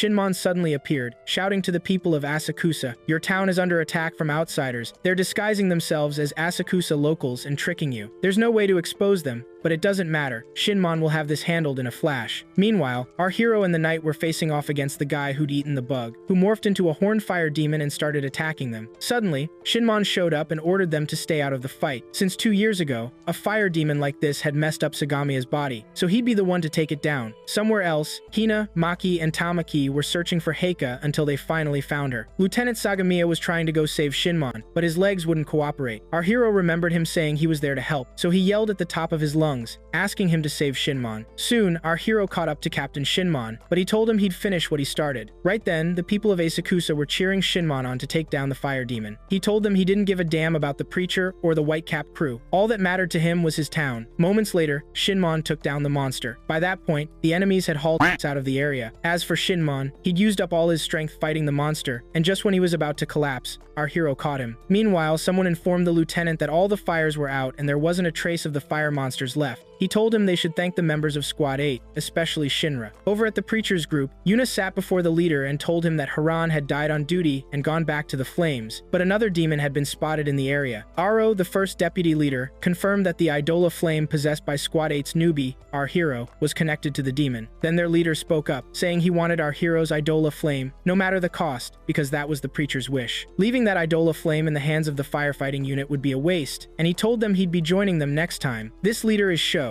our hero's brother and the head honcho of the Grey Flame Knights. Back at Squad 8's headquarters, Captain Akitaro was talking to Princess Hibana about Hijima Industries sending one of their guys to their HQ, claiming Squad 8 didn't have a science team, and he wasn't thrilled about it. The princess told him that Hijima Industries was definitely up to something. Soon, the captain met the same guy who'd been hanging around with the Joker, who introduced himself as Victor Licht, the newly appointed scientist for Squad 8. He'd been sent by Hijima Industries because, after the Preacher incident, an imperial order was issued for scientific investigations in all squads. Our hero pointed out that they were short-staffed on the medical team, but Princess Hibana had already handled that. Victor, however, told them they couldn't rely on another squad's leader. Victor quickly saluted, and the princess commented that he was a shady character. Hina told him that military salutes should be done with the right hand. Victor apologized, saying he was a scientist first and foremost. Suddenly, Victor dropped to our hero's feet, saying in disbelief, "It's the feet of the Idola flame," then latched onto our hero's foot, begging to examine it, but the princess stomped on his hand with her shoe, demanding he leave our hero alone. Afterward, they had a meeting, and the captain started going over the scientist's resume, saying he'd been accepted at the Imperial University of Tokyo, and after graduating at the top of his class, he'd led the Clinical Fire Control Research Laboratory at Hijima Industries. The leader gave Victor a suspicious look, but Victor insisted he was a genius. The princess asked him, surprised, why a genius like him would join a ragtag bunch like Squad 8. He explained that he'd always been cooped up in the Hijima Industries lab, so he figured joining an organization closer to the action would let him get information firsthand. He then told them that if there was any problem with him joining, he could fix it. He just wanted to be one of the team. Looking at their setup, he could tell they weren't just lacking a science team, they didn't even have an engineer. Now for the big question, who was maintaining their gear? He quickly turned to the leader, saying that if he didn't care about equipment maintenance, he'd definitely find himself in hot water. The leader asked his lieutenant if he'd contacted the right guy for the job, and he replied that he hadn't reached out to Vulcan yet. The princess was shocked and wondered if they were trying to recruit someone new for the squad. The lieutenant said that Hijima Industries and all the firefighting teams that tried to recruit Vulcan were turned down. He had a weird skill that matched the name of the god of fire and blacksmithing, so they needed to pay him a visit at his workshop. But the princess was against it, saying he hated Hijima Industries and also despised the firefighting unit for their dealings with Hijima, and they just end up coming back empty-handed. The leader tasked our hero with accompanying the knight and the nun to see Vulcan. He wanted to know if Vulcan was a good fit for the 8th squad. The leader advised them to go in their street clothes, keep it casual, and not to try and BS him. Considering Vulcan's strong personality, just getting a hello out of him would be a win. The princess scoffed, saying the leader's advice was pointless since Vulcan hated the fire force with a burning passion. The leader countered that they'd try to flip the script, and that took initiative. Soon, our heroes arrived at the workshop. The knight commented on how awesome the place looked, and they started calling out for Vulcan. But the second the knight mentioned he was a firefighter, Vulcan blasted fire at them from out of nowhere. The knight was like, "What the heck is going on?" A weird animal head popped up and explained that this was just Vulcan's usual reaction to firefighters, and told them to scram. Suddenly, stuff started flying at them. Then a girl showed up asking who they were. When they explained, she realized they were there to recruit her teacher. She called out to her teacher saying she'd brought what he'd asked for. Vulcan emerged, ordering her not to call him teacher, then yelled at our heroes that he wouldn't work with them. He grabbed his stuff from the girl and went inside. Disappointed, they were about to leave, but the girl stopped them, wanting to hear them out. She started telling our hero about the place, explaining that everything in it was made by Vulcan, his father, and his grandfather. She'd appointed herself his assistant because he had insane speed, precision, and creativity. Because of his skull obsession, he got tons of offers from the Fire Force and Hijima Industries. Hijima Industries, though, had gone to war with him and pressured his suppliers to cut him off. So she went around scrounging for scrap metal for him. At that point, they understood why he hated Hijima Industries and decided to confront him. The girl snuck them into Vulcan's workshop without his permission, but his companion Lisa chewed her out for bringing them in uninvited. A quick back and forth happened between our hero and Vulcan, but it was cut short by a visit from Dr. Giovani, the leader of the 3rd squad. Vulcan went out to talk to him. Giovani started sweet-talking Vulcan, saying he had all the supplies Vulcan needed, and all he had to do was join him. Otherwise, who knew what the consequences might be? Vulcan got pissed and asked if Giovani was going to kill him like he killed his father and grandfather. Giovani dodged the question and mocked Vulcan's dream, saying it was a total waste of time and he'd be stuck in the scrap heap forever. When Vulcan went back inside, our hero spoke up, telling him that they didn't answer to some higher power like the other squads. Their goal was to genuinely protect people. Within minutes, they were chatting comfortably. Vulcan showed them a weird machine built by his father and grandfather, then talked about his dream of creating a power source that would revitalize the world and even bring back extinct animals. He quickly shut down any idea of cooperating with them and left. Lisa then shared how she met Vulcan. She'd lost her family to an infernal, and one night Vulcan found her in the scrap workshop and took her in. The knight noticed a grave and asked about it. She told him it belonged to Vulcan's father and grandfather. She'd heard they'd turned into Infernals, and Vulcan blamed Giovani for it. When our hero asked why, he learned that Giovani had been one of his grandfather's assistants, and the other assistant was his father. When they died under mysterious circumstances, Giovani joined Hijima Industries, which went against the grandfather's principles. Lisa quickly told them to give up and go back, but our hero wasn't having it. Things escalated quickly. You built a machine and excitedly presented it to Vulcan, but he tossed it to the ground, smashing it. He told her she could see for herself that the machine still wasn't strong enough. She yelled back that if he threw it that hard, of course it would break. Soon, Lisa set the table and called him and you over for food, saying she'd made something good again. A short conversation about feelings and connections followed, and Vulcan remembered his family. He said his father and grandfather were dead, and his family had fallen apart. But still, the three of them understood that even if they died, they'd remain family because their bonds were unbreakable. That's what he wanted to create, unbreakable bonds. Meanwhile, our hero was talking to the knight and the nun, saying he had a gut feeling Giovani wanted to get rid of Vulcan. The knight disagreed, saying Giovani had just come to meet Vulcan, so why would he want him gone? Our hero suggested it might be due to some old beef between Vulcan or his family and Hijima Industries. The knight said that even if he told Vulcan that, he wouldn't believe him. He didn't even believe it himself. He then asked if this intuition was what they called the Adala burst. Our hero said it wasn't just a hunch, it felt like a call from someone. He'd heard it in Asakusa, and now he heard Giovani ordering him to kill Vulcan. So, our hero ordered the knight and the nun to head back to the workshop and warn Vulcan, while he needed to check on Giovani to see if he was friend or foe. He took off, telling the knight he was counting on him. Somewhere else, Giovani was giving orders to kill everyone in the workshop, mentioning that they lived in an age with tons of Infernals, which could be a convenient excuse for the deaths. The shocker was that these two people belonged to the Whiteclad. When the knight and the nun went to warn Vulcan, he was stunned by Giovani's plan to kill him. He said he thought they were different from the other Fire Force teams, but it turned out they were just making up threats to recruit him. During his argument with them, Lisa pointed out that they were already surrounded by armed men. The knight wondered where our hero was. As for our hero, he was watching the place when Giovani Giovani suddenly started using tricks on him, aiming to capture him and take him to the Whiteclad. Giovani quickly trapped him and zapped him with electricity, saying his buddies in the workshop were facing the same thing. When our hero was lying unconscious on the ground, Giovani appeared behind him, saying he should have thought twice before making his move. He then called someone saying he was Dr. Giovani and he'd just caught a big fish. He asked him to come get our hero, assuring him that he was the one with the Adala burst. He then said that this brought them one step closer to the world the Whiteclad wanted. Only one step remained, getting the key that Vulcan possessed. Back in the workshop, Vulcan was telling the knight and the nun to do something about the enemies, but the knight said he didn't have his gear and wasn't feeling brave enough to charge in. Giovani moved in to interrogate Vulcan, threatening him, tell him where the key was, or he'd kill him, but Vulcan swore he didn't know anything about it. Giovani, not one to take "I don't know" for an answer, mocked Vulcan and his family, then choked Yu and seriously injured her to force Vulcan to talk. The nun rushed to Yu's side, and that's when Giovani started trashing the workshop, tearing the place apart until Vulcan finally cracked and told him where the key was. While Giovani was wrecking Vulcan's machines and stuff, the nun tried to stop him, saying those things were important memories for Vulcan because they belonged to his father and grandfather. Meanwhile, our hero woke up in the forest, tied up next to Princess Hibana. He was surprised to see her, and she explained that she'd planted a listening device on the nun's clothes. She'd heard everything that went down in the workshop and decided to come herself to check things out. He told her to hurry up and untie him because the workshop was in serious danger. As soon as she freed him, he raced to where the knight was, who told him to get to the workshop pronto. Giovani was telling Vulcan that he had nothing left to do but get rid of him, when our hero suddenly slammed into him, declaring he was the one who would break the nose of the masked man messing with things that weren't his business. He angrily demanded to know what Giovani was doing with his team's engineer. After that, our hero sat next to Vulcan and asked if he was okay. Vulcan said his body was burned, and he might not be able to move anymore. Just then, Giovani expressed his annoyance at our hero's presence, wondering how he escaped from the forest. Before our hero could answer, Giovani said it didn't matter anyway. He'd just remove the obstacles in his way and capture him again. Outside, the knight was still fighting, defiantly telling his enemies that they were stopping anyone from getting near the workshop, and yet, here was our hero, who'd gotten in despite their efforts. Suddenly, the princess showed up and gave the knight some crucial advice to beat his enemy, telling him that the mirage was just a visual trick caused by differences in air density. If he directed enough heat at the mirage, the illusion would vanish. Then she ordered the illusions to scatter. Inside, Lisa prepped for battle and readied her magnetic flames, telling our hero that her flames followed the magnetic field emitted by living beings and stuck to them. Suddenly, the flames surrounded our hero, binding him like ropes. Vulcan told the nun to press the buttons on the wall. The nun started randomly pushing buttons, and a bunch of Vulcan's inventions started falling, but Giovani just mocked him, saying he'd only made useless junk. Moments later, Lisa's magnetic flames lost their power, and our hero fell free. Vulcan explained that his machines had a decent magnetic field, and if they were all gathered together, they'd surpass the magnetic fields of humans. And that's exactly what happened. Our hero then kicked Giovani out of the workshop. Suddenly, Sho appeared in front of our hero, asking if he was the one who'd contacted him through the idle flame. Our hero smiled and confirmed he was definitely Sho, his younger brother. Sho was confused, asking if they were really brothers. Our hero, overjoyed, said his brother was very handsome and quickly described him as an angel, saying he could now fulfill his promise to their mother. He opened his arms, saying he'd protect him no matter what, because he was on his side. Meanwhile, Sho thought to himself that he finally understood why the preacher said he'd recognize our hero on sight. The reason was that this man was his brother, but he felt disgusted. He drew his sword and told him he'd go with him. Just then, the knight rushed to protect our hero, but Sho struck him down. When our hero tried to get up to help, Sho used some kind of magic move, blurring his vision. He wondered what Sho had done to him, while Sho ordered his followers to bring only our hero and get rid of everyone else. Meanwhile, Giovani told him he'd gotten the key to the Amaterasu. Suddenly, a car pulled up, and Vulcan told our hero to get in, fast. He carried the knight and jumped in the car. Victor said he saw that he was still okay. As they sped down the road, Sho suddenly leaped in front of the car, declaring they wouldn't escape and had to leave the idle flame bearer behind. Victor was shocked at his speed, wondering how he caught up, but the Joker blocked Sho's path, saying he unfortunately wouldn't be able to take him, ever. Meanwhile, our hero continued on with his companions, saying he'd come back for Sho. Sho started threatening the Joker, demanding he get out of the way, but the Joker said it wasn't fun to let the firefighting squad or the preacher's group have their way. He quickly realized that our heroes had escaped, so he vanished too, saying there was no point in sticking around. Sho was surprised he disappeared so quickly without even using the idle flame. In the hospital, our hero was giving the commander his report, saying they'd delivered the injured to the hospital, half the workshop was destroyed, and they'd faced the Whitecap group, discovering that Giovani was a traitor. He also told him he'd met his younger brother and guessed that Vulcan would want revenge, so he informed him that they'd stay by his side. Then our hero sat down with Vulcan and asked him to come to the 8th Squad's headquarters, because it was the safest place for him right now. He didn't want this to happen to him because he wanted to welcome him as the squad's official engineer, but this is what happened. He also felt terrible about what happened to Yu because, despite him and the knight being there, they couldn't protect her. He told him they really did their best, and all of this was his fault for not listening to them. Nevertheless, Yu was tough and would be okay, and Lisa would come back too, and everything would be back to normal. Then Vulcan asked him about his younger brother. Our hero told him not to sweat it and quickly swore he'd fight with everything he had until he made his dream a reality. Meanwhile, the princess was grilling Victor, demanding to know how he showed up at that exact moment. He explained they were late getting back, so he got worried and came looking. She gave him the side eye and suggested maybe he was the one who brought the preacher's goons with him. He insisted that was impossible since everyone survived thanks to him and him alone. She warned him that if he pulled anything shady, she'd take him out. Things went down after that. Yu pulled through, and the knight bounced back too. Meanwhile, the commander took Vulcan with him to Squad 8. At headquarters, Maki welcomed Vulcan and said she was sorry about what happened to him, hoping our hero and the knight hadn't been jerks to him. He told her that actually, he was the one who'd been rude to them. Soon, Tamaki invited them to dinner that Lieutenant Hinawa had whipped up. When they sat down to eat, our hero and the knight started bickering over the food, causing a total ruckus. The commander apologized to Vulcan for the chaos. Maki raved about the food, saying her best days were when Lieutenant Hinawa cooked. The commander quickly brought up Vulcan officially joining Squad 8, giving him the option to accept or refuse. He told him they'd protect him either way, but he needed time to think it over. However, after a while, Vulcan went back to his workshop saying he had something to take care of. He sat in front of his father's and grandfather's graves, apologizing for breaking his promise not to work with the Fire Force. He told them that Squad 8 had taken him in and was protecting him. Back at Squad 8's headquarters, there was a meeting with the princess, Captain Akitaro, Sagamiya, and Lieutenant Flam, with the nun serving them tea. The princess threw shade at the captain, asking if he was exploiting the nun to serve tea, but she told her she'd volunteered. Just then, Flam asked her why she was sitting up so high, and she shot back that she didn't like sitting with a pile of gravel. He then asked if she'd be happy if he sat on the ground, to which she told him to hurry up and do it. He informed her he was just messing around. The captain then kicked off the meeting, asking them to share the intel each squad had gathered. Sagamiya mentioned they'd only recently come around to believing the White Hoods were real, and even though he was there instead of Shinmon, he was bummed they didn't have much info. The princess chimed in, saying that cases of spontaneous human combustion had spiked, and the White Hoods might be behind it. Flam added that Hoshimiya was using insects on people to find someone compatible with those flames, and maybe their goal wasn't just to turn humans into fire monsters, but to discover some unique power. During the meeting, they figured Amaterasu might be connected to everything because of Giovani's attack on Vulcan's workshop and his obsession with finding the key to Amaterasu. The newspapers later announced at a press conference that the attack on Vulcan's workshop was by someone pretending to be Giovani, but Vulcan confirmed he'd seen Giovani's face, so he insisted the guy at the press conference wasn't Giovani, but a fake. That's when the princess connected the dots, saying that Squad 3 had a bunch of spies planted inside, probably working for the preacher, but she wasn't sure if Hijima Industries was in on it. However, Squad 3 operated outside the Emperor's authority, and the White Hood's moves were about to get even crazier. Flam suggested they find the enemy's base and take them down. The captain told him Victor had already started looking. Somewhere else, the Joker was telling Victor that since he'd become part of Squad 8, he'd know where their base was. Just then, the princess voiced her concerns about Victor, since she didn't trust him, but the captain reassured her he hadn't seen anything fishy from him yet. They soon started talking about the fight of Squad 8's newbies. Vulcan said they were green,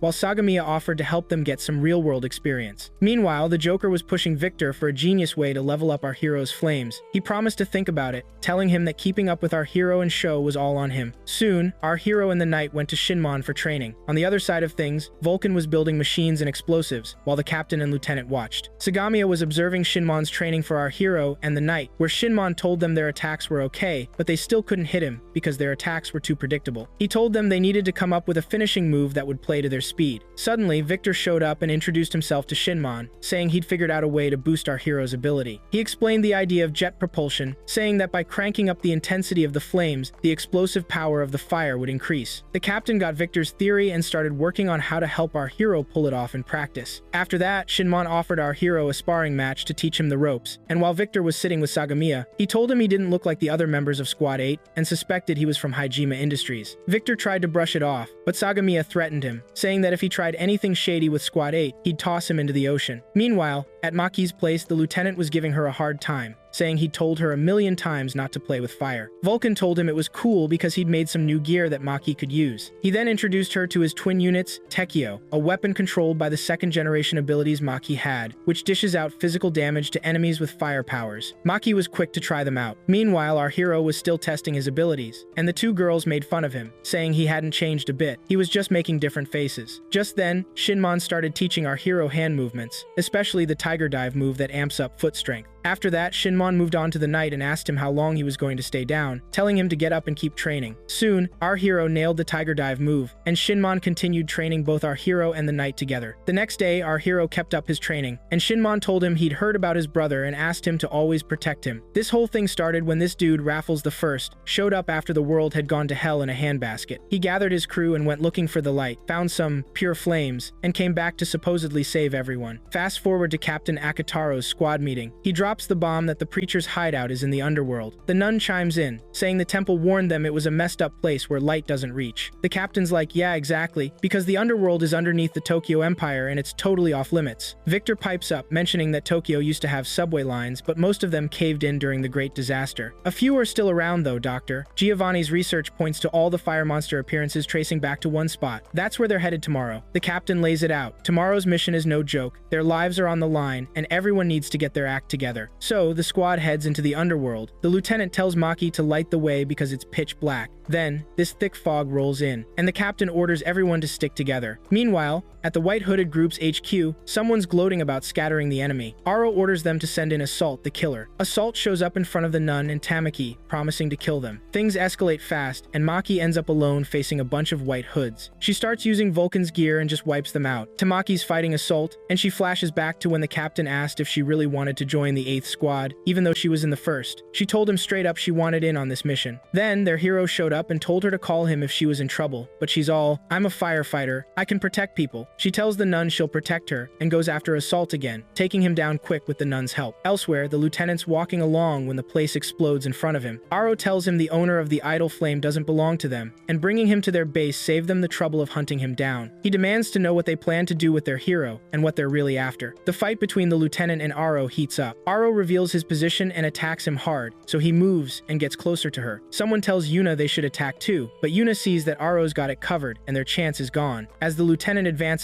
Aro hits him with a direct blow, saying she won't let her prey escape and she'll take their hero. He tells her they're insane and don't value life, and there's no way they're getting Shinra. She retorts that the world's changing and doesn't need human feelings anymore. Whatever the owner of the idol flame is thinking is pointless because the preacher needs the idol flame, and they're going to deliver. The lieutenant tries to reason with her, but she just attacks. She asks him why he's even fighting them. Suddenly, the lieutenant gets a second wind, saying if he dies, who'll carry his men's burdens? He decides to use Aro's flames to boost his bullet speed. Just when the lieutenant's completely drained, Yuna and her buddies show up to finish him off, but the knight saves him at the last second. The enemy creates an illusion to attack, but he remembers Shinmon's and Sagamiya's training and starts following their instructions perfectly, blocking the attacks. He remembers Shinmon's key principle: a real attack has a distinct breeze that he needs to sense, and he has to feel the value of life to beat his enemies. He closes his eyes and starts focusing. Meanwhile, his enemies watching, amused, thinking he won't actually approach until he falls for the illusion trap. Only then will he attack from the shadows, all calm and collected, and kill him. Suddenly, the lieutenant yells at the knight, asking if he's trying to kill him just for breathing. The knight tells him not to jump to conclusions because he's become a samurai knight. Then, the enemy drops, injured, right where he was standing behind the lieutenant. The lieutenant's stunned, and the knight explains the enemy was hiding behind him in the fog, ready to stab him, because he's super sneaky. He offers the lieutenant a hand up. The lieutenant praises him, saying he did great. When the knight asks about Yuna, the lieutenant says he abandoned his companion. The knight's surprised, wondering who this person is, since his face doesn't look human. The lieutenant confirms it's definitely a fake face, but what could it be if it's not human? Meanwhile, Tamaki's telling the nun another fork in the road has appeared, and she's totally lost because the underworld is a freaking maze. Suddenly, she sees something shiny in the distance, and then Maki shows up with her flames. At Vulcan and the captain's location, Liza and Giovani appear. Liza starts taunting Vulcan for wearing the firefighting unit's uniform, even though he hates them. She asks why he came to the underworld. He tells her she's being dumb. It's obvious he came to see her. The sky opens up, and Lisa starts wondering about the person who took her in and taught her everything. Giovani tells her he was the one who taught her to control her fire powers and everything else to get close to Vulcan. Without his teachings, Vulcan would never have taken her in because she was a dirty, ignorant cat. He asks if she needs another lesson. Vulcan explodes at Giovani, telling him to stay away from her. Lisa starts prepping her attack against Vulcan and the captain, revealing her real name is Filler, and she's with the Knights of the Grey Flame. Giovani tells her to protect him. The captain speaks up saying he doesn't know what Giovani taught her, but he's a damn arrogant old man. Giovani replies that he can call him whatever he wants, but he should know he's completely clueless about the nature of the flames caused by human combustion. But their preacher knows everything about it. The reason for the phenomenon, what insects turn humans into fire monsters, preachers, the secret of the Idola flame Shinra has, and what happened to the world in the past. The preacher knows it all, but he won't tell them a thing. Before long, Lisa had Vulcan and the captain trapped in her fiery grip, and Vulcan started screaming her name. But her teacher told him it was no use. Whoever took them down must have the same fire powers as her. In this world, where spontaneous human combustion was running rampant, people like them, without fire abilities, were basically dead meat. But Lisa figured out her powers thanks to her connection with the insects. She then said that her parents died in a fire caused by a fire monster, and ever since, she'd been terrified of fire, but the insects woke up her abilities and her fear of fire just vanished. Vulcan yelled at her, saying they were lying to her. The captain told her that he didn't have fire abilities like hers before and had been living in fear of fire while working as a firefighter. He quickly broke free from her flames and hit the ground, saying that Dr. Giovani was just using her abilities. The captain then tried to put out her flames, but she told him his extinguisher was useless against her fire, which had come to protect her after she'd been so afraid of it. As for Vulcan, he was screaming at Giovani, asking what he'd done to her and what kind of insect had touched her. Giovani told him he'd kill them both without them knowing a damn thing. Meanwhile, Vulcan was trying to convince Lisa to get rid of the flames that had become trapped inside her, but she denied being trapped, even though the captain told her he'd come prepared to snuff out her flames. He quickly put out those flames, and Lisa collapsed into Vulcan's arms, who caught her before she hit the ground. She suddenly remembered their first meeting. Giovani reminded her that he'd saved her from the terror of fire, and without him, she wouldn't have gotten close to Vulcan, scolding her for forgetting how much she owed him. He then told her to ditch Vulcan and come back to him. She quickly stood up and told Vulcan that Dr. Giovani had given her everything when she had nothing, so she couldn't betray him. She asked him to forget about her, but before she could finish, Giovani wrapped thermal wires around her neck and started yanking them tight against Vulcan and the captain, saying he'd kill her if they made a move. He then tossed a gun to Vulcan and told him to shoot the captain if he wanted to save her. Lisa started crying. The captain urged Vulcan to shoot him and save Lisa. Vulcan hesitated, but the captain shouted at him to do it. When he did, Giovani dropped Lisa. Suddenly, the captain was back on his feet. Giovani was shocked, wondering if he'd put on some kind of bulletproof gear, because a firefighter's coat sure as hell wasn't bulletproof. Vulcan told him he was the engineer of the 8th Squad and wouldn't let his captain go out without protection. Vulcan quickly attacked Giovani and wrecked his attack machine, saying it was way too weak. He then went to check on Lisa, who was lying on the ground. Just then, the captain attacked Giovani, telling him that a firefighter who saves lives shouldn't be creating fire monsters. He demanded to know the preacher's goal. Vulcan asked if he thought the preacher was just an ordinary guy like them. The captain replied that whatever he was just someone they had turned into a god. Giovani told him that a fool like him, without any fire abilities, couldn't possibly understand the preacher's true nature, but Shinra might. Just then, our hero felt something weird piercing him. He quickly spotted the devil's footprints on the ground and started following them. Giovani was telling the captain that the Idola flame our hero had was supposed to interact with Captain Sho, and it was a special flame that affected all kinds of heat, being the main reason for the spontaneous human combustion. The captain asked him about the insects and why they used them. Giovani told him that the species of insects had a highly developed venom unlike any other living thing, and those insects were born from the Idola flame, always drawn to fire as if trying to get back to their mother flames. Soon, our hero met his brother and told him he'd come as promised to their mother, but Sho told him he didn't have a mother, that their mother was the preacher, and he felt like puking every time he thought they were brothers, since he didn't even remember being born. Moments later, the brothers started fighting, and Victor watched them, totally thrilled and impressed. Soon, Sho struck our hero. Giovani left the captain and said his mission was accomplished now that he'd brought our hero and the preacher together. Vulcan asked if he was just going to bail. Giovani told him he'd leave Lisa to him, but he wouldn't be able to protect her from the brainwashing. As for Lisa, she was begging him to take her with him. While our hero was fighting Sho, he told him that no matter what he did, he wouldn't be able to keep up because they were living in two different worlds. Our hero wondered what the hell he meant, but Sho quickly said it didn't matter. He'd take him with him anyway, even if he had to drag him. Then our hero attacked Sho again, but Sho was stronger. Victor then told him to fall back because Sho was way out of his league, but our hero refused. Sho told him that no matter what he did, it wouldn't affect him because he could control his world. Our hero asked again what he meant, and Sho transported him to another world. Somewhere, Yuna was telling someone that our hero and Captain Sho were about to have their second showdown. Suddenly, a girl named Hamiya popped up behind him and told him that she and Captain Sho weren't the only ones with the Idola flame. Somewhere else, Sho was telling our hero more about the Idola flame, saying it was also called the Flames of Hell. Our hero asked him why he had a flame from this weird world when he was from Earth. Moments later, our hero saw the preacher's entity, and it quickly vanished, and the brothers faced off again. As the fight got more intense, Victor urged our hero to get the hell out of there because he couldn't match Sho's speed or his ability to stop time. But our hero stubbornly kept fighting, refusing to give up. After a while, our hero managed to crack Sho's code and connected with him through his intense emotions, then took him down, gaining control over the idol of flame just like him, which totally surprised Sho. Meanwhile, Yuna and Haomiya were watching the whole thing, loving every minute of it. Soon, our hero got tired, and Sho told him to stop fighting because his flames were important, and he needed to take him to the preacher. But our hero told him he was having fun playing with him and wouldn't let him go again, or he'd be a lousy brother. Sho mocked our hero's memories, calling them disgusting, and telling him to quit pretending to be his brother. Our hero insisted he was determined to get his identity back, and the time when they were brothers. Suddenly, Sho started seeing our hero's memories in his own head and wondered why. Then he saw a memory of our hero saying that the promise he made to their mother was the key to reuniting their family. Sho started repeating the words promises and bonds, questioning what they even meant. Next, Sho saw a memory of people claiming our hero was the one who killed their mother and baby brother, that he was some kind of devil who burned them. But our hero swore he hadn't done anything, that there was someone else with their mother and Sho, the real culprit. Our hero then told Sho they were alike, but Sho shot back that he had no past and didn't need one. Our hero reminded him that 12 years ago, before the fire, they were a family, always smiling and happy with their mother. Our hero approached Sho, having shown him all their shared memories, and apologized for leaving him alone all this time. Sho finally broke down crying, and our hero hugged him, begging him to leave this dark world and come home. But suddenly, our hero was stabbed with a sword. Haomiya appeared, claiming our hero couldn't control his power and had stabbed himself, but she'd take him with her because his death would cause them problems. Our hero demanded to know who they were and what their plan was after gathering the Idol of Flames. She told him they were going to bring back the day of the great catastrophe, which was why they were creating so many fire monsters using the insects. Sho tried to find out what really happened 12 years ago, but Haomiya brushed him off and stripped him of his powers. Things happened fast. Our hero's buddies showed up, and the knight attacked Haomiya, warning our hero that she was using some weird technique. The whole team worked together to distract her so they could rescue our hero. She started complaining about them, and then an earthquake shook the area. Our hero shouted for them to get Sho back, but they dragged him out and put him on a breathing machine, telling him to hang on until he could see his brother again. They rushed him to the hospital, where Captain Huang and her lieutenant greeted them. She immediately asked if he was injured underground and how their investigation into the earthquakes was going. He told her that the preacher and the hooded group were behind the fire monsters. Before he could finish, she cut him off, saying she'd hear the details later. She asked if our hero would survive, and he told her it was touch and go. If he lived, he'd be permanently paralyzed. He stressed that our hero was one of his most important team members, and she promised to do her best. During the operation, the knight sat with Tamaki, surprised that the 6th Division was basically an emergency room. Tamaki explained that the 6th Division was connected to the temple, and nobody else was allowed to provide medical care without the Empire's permission. Captain Huang was the best at treating people with fire control abilities, since she had a special ability to control a fire snake that healed injuries and illnesses. 3 days after the operation, our hero woke up and wondered what happened to Sho. Captain Barnes walked in,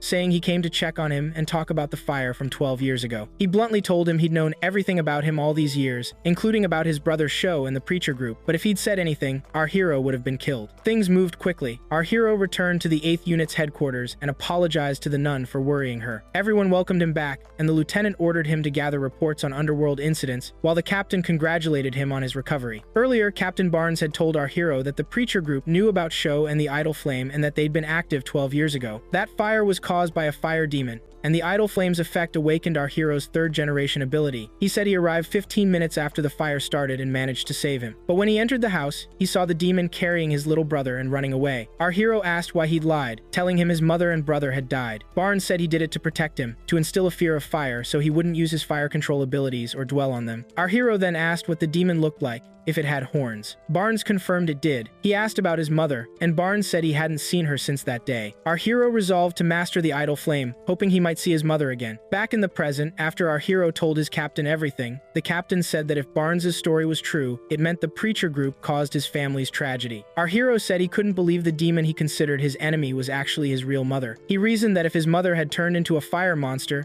she was still alive, and he'd find a way to bring her back. In the marketplace, our hero sat watching people, thinking that their battle in the underworld felt like a dream, because everyone was terrified of turning into a fire monster someday. He had to make sure the smiles on people's faces weren't fake by finding a way to turn those monsters back into humans, uncovering the mystery of the preacher and the idol flame, and ending spontaneous human combustion. Just then, Tamaki and her friends showed up and asked our hero why he was so lost in thought. He turned the question back on her, amazed at how she could eat so much ice cream like they hadn't just been through hell. But Maki interrupted, saying they had a mission: to give Lieutenant Hinawa a makeover. Earlier, the girls had been hanging out, with Tamaki wanting ice cream and Maki thinking about shopping. Shinra met up with them, and the nun asked if he wanted to go shopping with them tomorrow. Shinra was thrilled and asked if she was serious, but Tamaki questioned why the nun invited our hero. Then, Lieutenant Hinawa showed up and asked if they were all going shopping, quickly giving them permission. Maki noticed the lieutenant's awful fashion sense, and Tamaki blurted out, asking if someone was forcing him to wear clothes that couldn't even be sold in the market. Our hero chimed in, saying the lieutenant was the one who needed to go shopping. The girls suggest they go clothes shopping for the lieutenant. Our heroes end up in a store, everyone browsing for something that might suit the lieutenant's style. But, as usual, Tamaki gets into it with our hero, while the nun chimes in, telling him how worried Tamaki was about him. She also mentions they heard about his mother and want to help him figure out how to save her. Maki adds that even though he was banged up pretty bad, he pulled through, and she's totally confident he'll see Sho again. Our hero, touched, thanks them, saying how happy he is to be part of the 8th. Suddenly, they hear an explosion and see smoke billowing from somewhere in the market. Maki says she'll handle the initial emergency response and orders our hero to head to the blast site, assess the damage, and guide civilians to safety. Tamaki and the nun will go with her to secure evacuation routes. Just moments later, our hero's rushing towards the scene when a giant monster appears, blocking his path. Before he can even process what he's seeing, the monster slams him into a wall, pinning him and causing him excruciating pain. Then, the knight shows up and blocks the monster.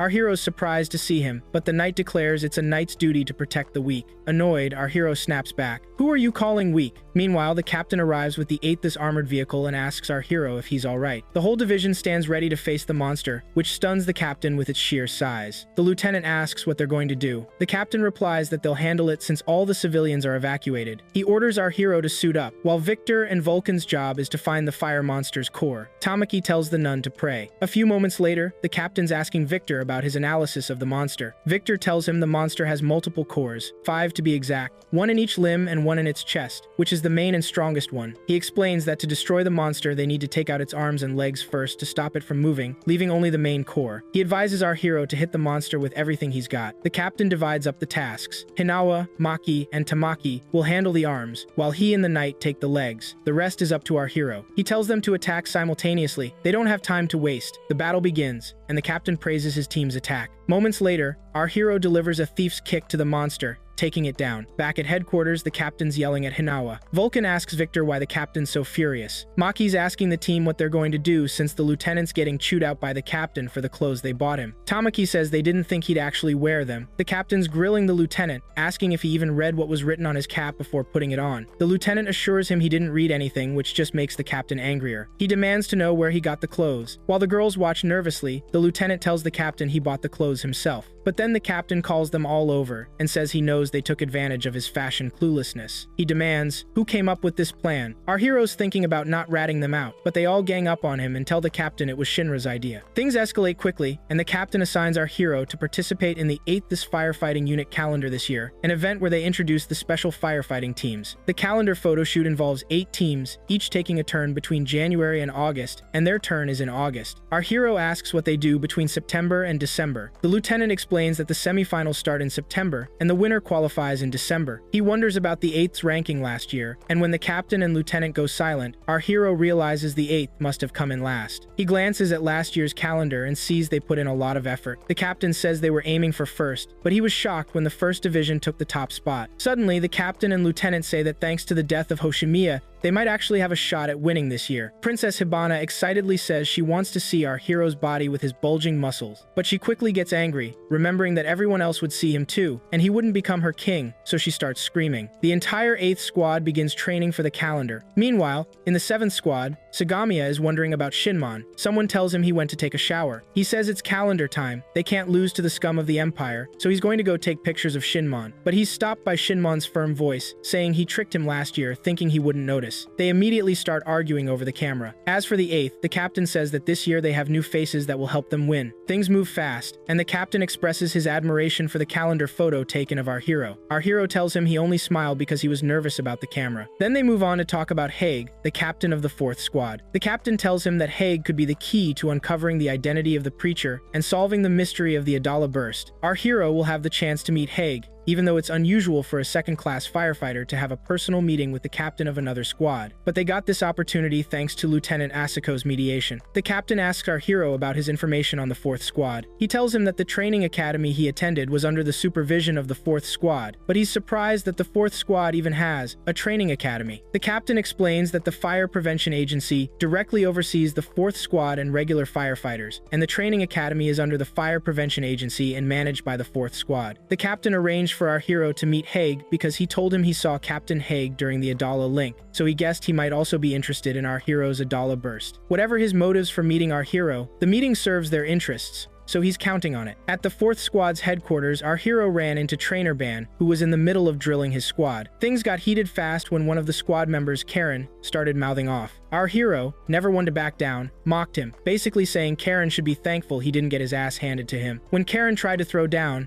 his buddy Ogun stepped in, pointing out that Karen started it. Just then, Trainer Ban blew his whistle, trying to break it up. Our hero remarked to Lieutenant Asako that the trainer's whistle hadn't changed a bit. She shot back that he actually knows a lot of people. He then commented that Ogun was the top of his class, and Ogun chimed in that our hero was a friendless loser, so he and the knight took pity on him. Right then, Lieutenant Ban blew his whistle, and before you knew it, our hero and Lieutenant Asako were being hauled off to meet Hagui. On the way, Ban asked them why they were meeting with the captain. Asako said she just wanted to ask her grandpa about the scar on his face and why it changed later. He told her that Captain Hagi, her grandfather, was a big deal, rising from a regular firefighter to one of the leaders of the Special Fire Force, and every team in the 4th looked up to him, still following his lead. When he got them to the captain's office, he told our hero that Hagui wanted to see him alone, which took our hero by surprise. Asako chimed in that she'd told him he wanted to ask about the Adala burst, so it'd be better if she stayed out of it. Our hero knocked on the door, introduced himself as a member of the 8th Squad, and thanked Hagi for seeing him. Hagi said he'd been waiting and wanted to see his flames, suddenly getting right up in his face, which freaked our hero out, making him jump back. Hagi said he didn't mean to startle him, but he wanted him to burn him with all the flames he had. Suddenly, our hero was bombarded with visions, someone urging him to burn Hagui, reminding him of what people called him, a demon, a killer. Then the nun appeared, telling him to burn Hagui. When he was shocked by her presence, calling her a fake, he felt the Adala link. Hagi guessed he'd met someone he knew and asked to see this person. Our hero asked if he'd also experienced the Adala link, and Hagui admitted it was incredible, and Captain Burns had sacrificed his eye and burned for it. Our hero wondered if the scar on his face was also the price, and Hagi confirmed that he'd fought tooth and nail for years to save lives. But one day, 2 years ago, his whole perspective shifted. A fire had engulfed the entire city, and just when he thought he'd saved everyone, the Infernals scratched his face. Only then did he see the light. It wasn't any ordinary light, and from that moment, he realized this was humanity's true salvation, that those scars on his face were sacred wounds that opened his eyes. So, he asked him to burn him with his flames so he could see that world again. But our hero cut him off, asking if he really thought the world he saw was the real deal. He told him he wasn't interested. All he cared about was spreading that truth. Suddenly, Karen burst into the captain's office, yelling that he'd kill our hero, and started goading him. Soon,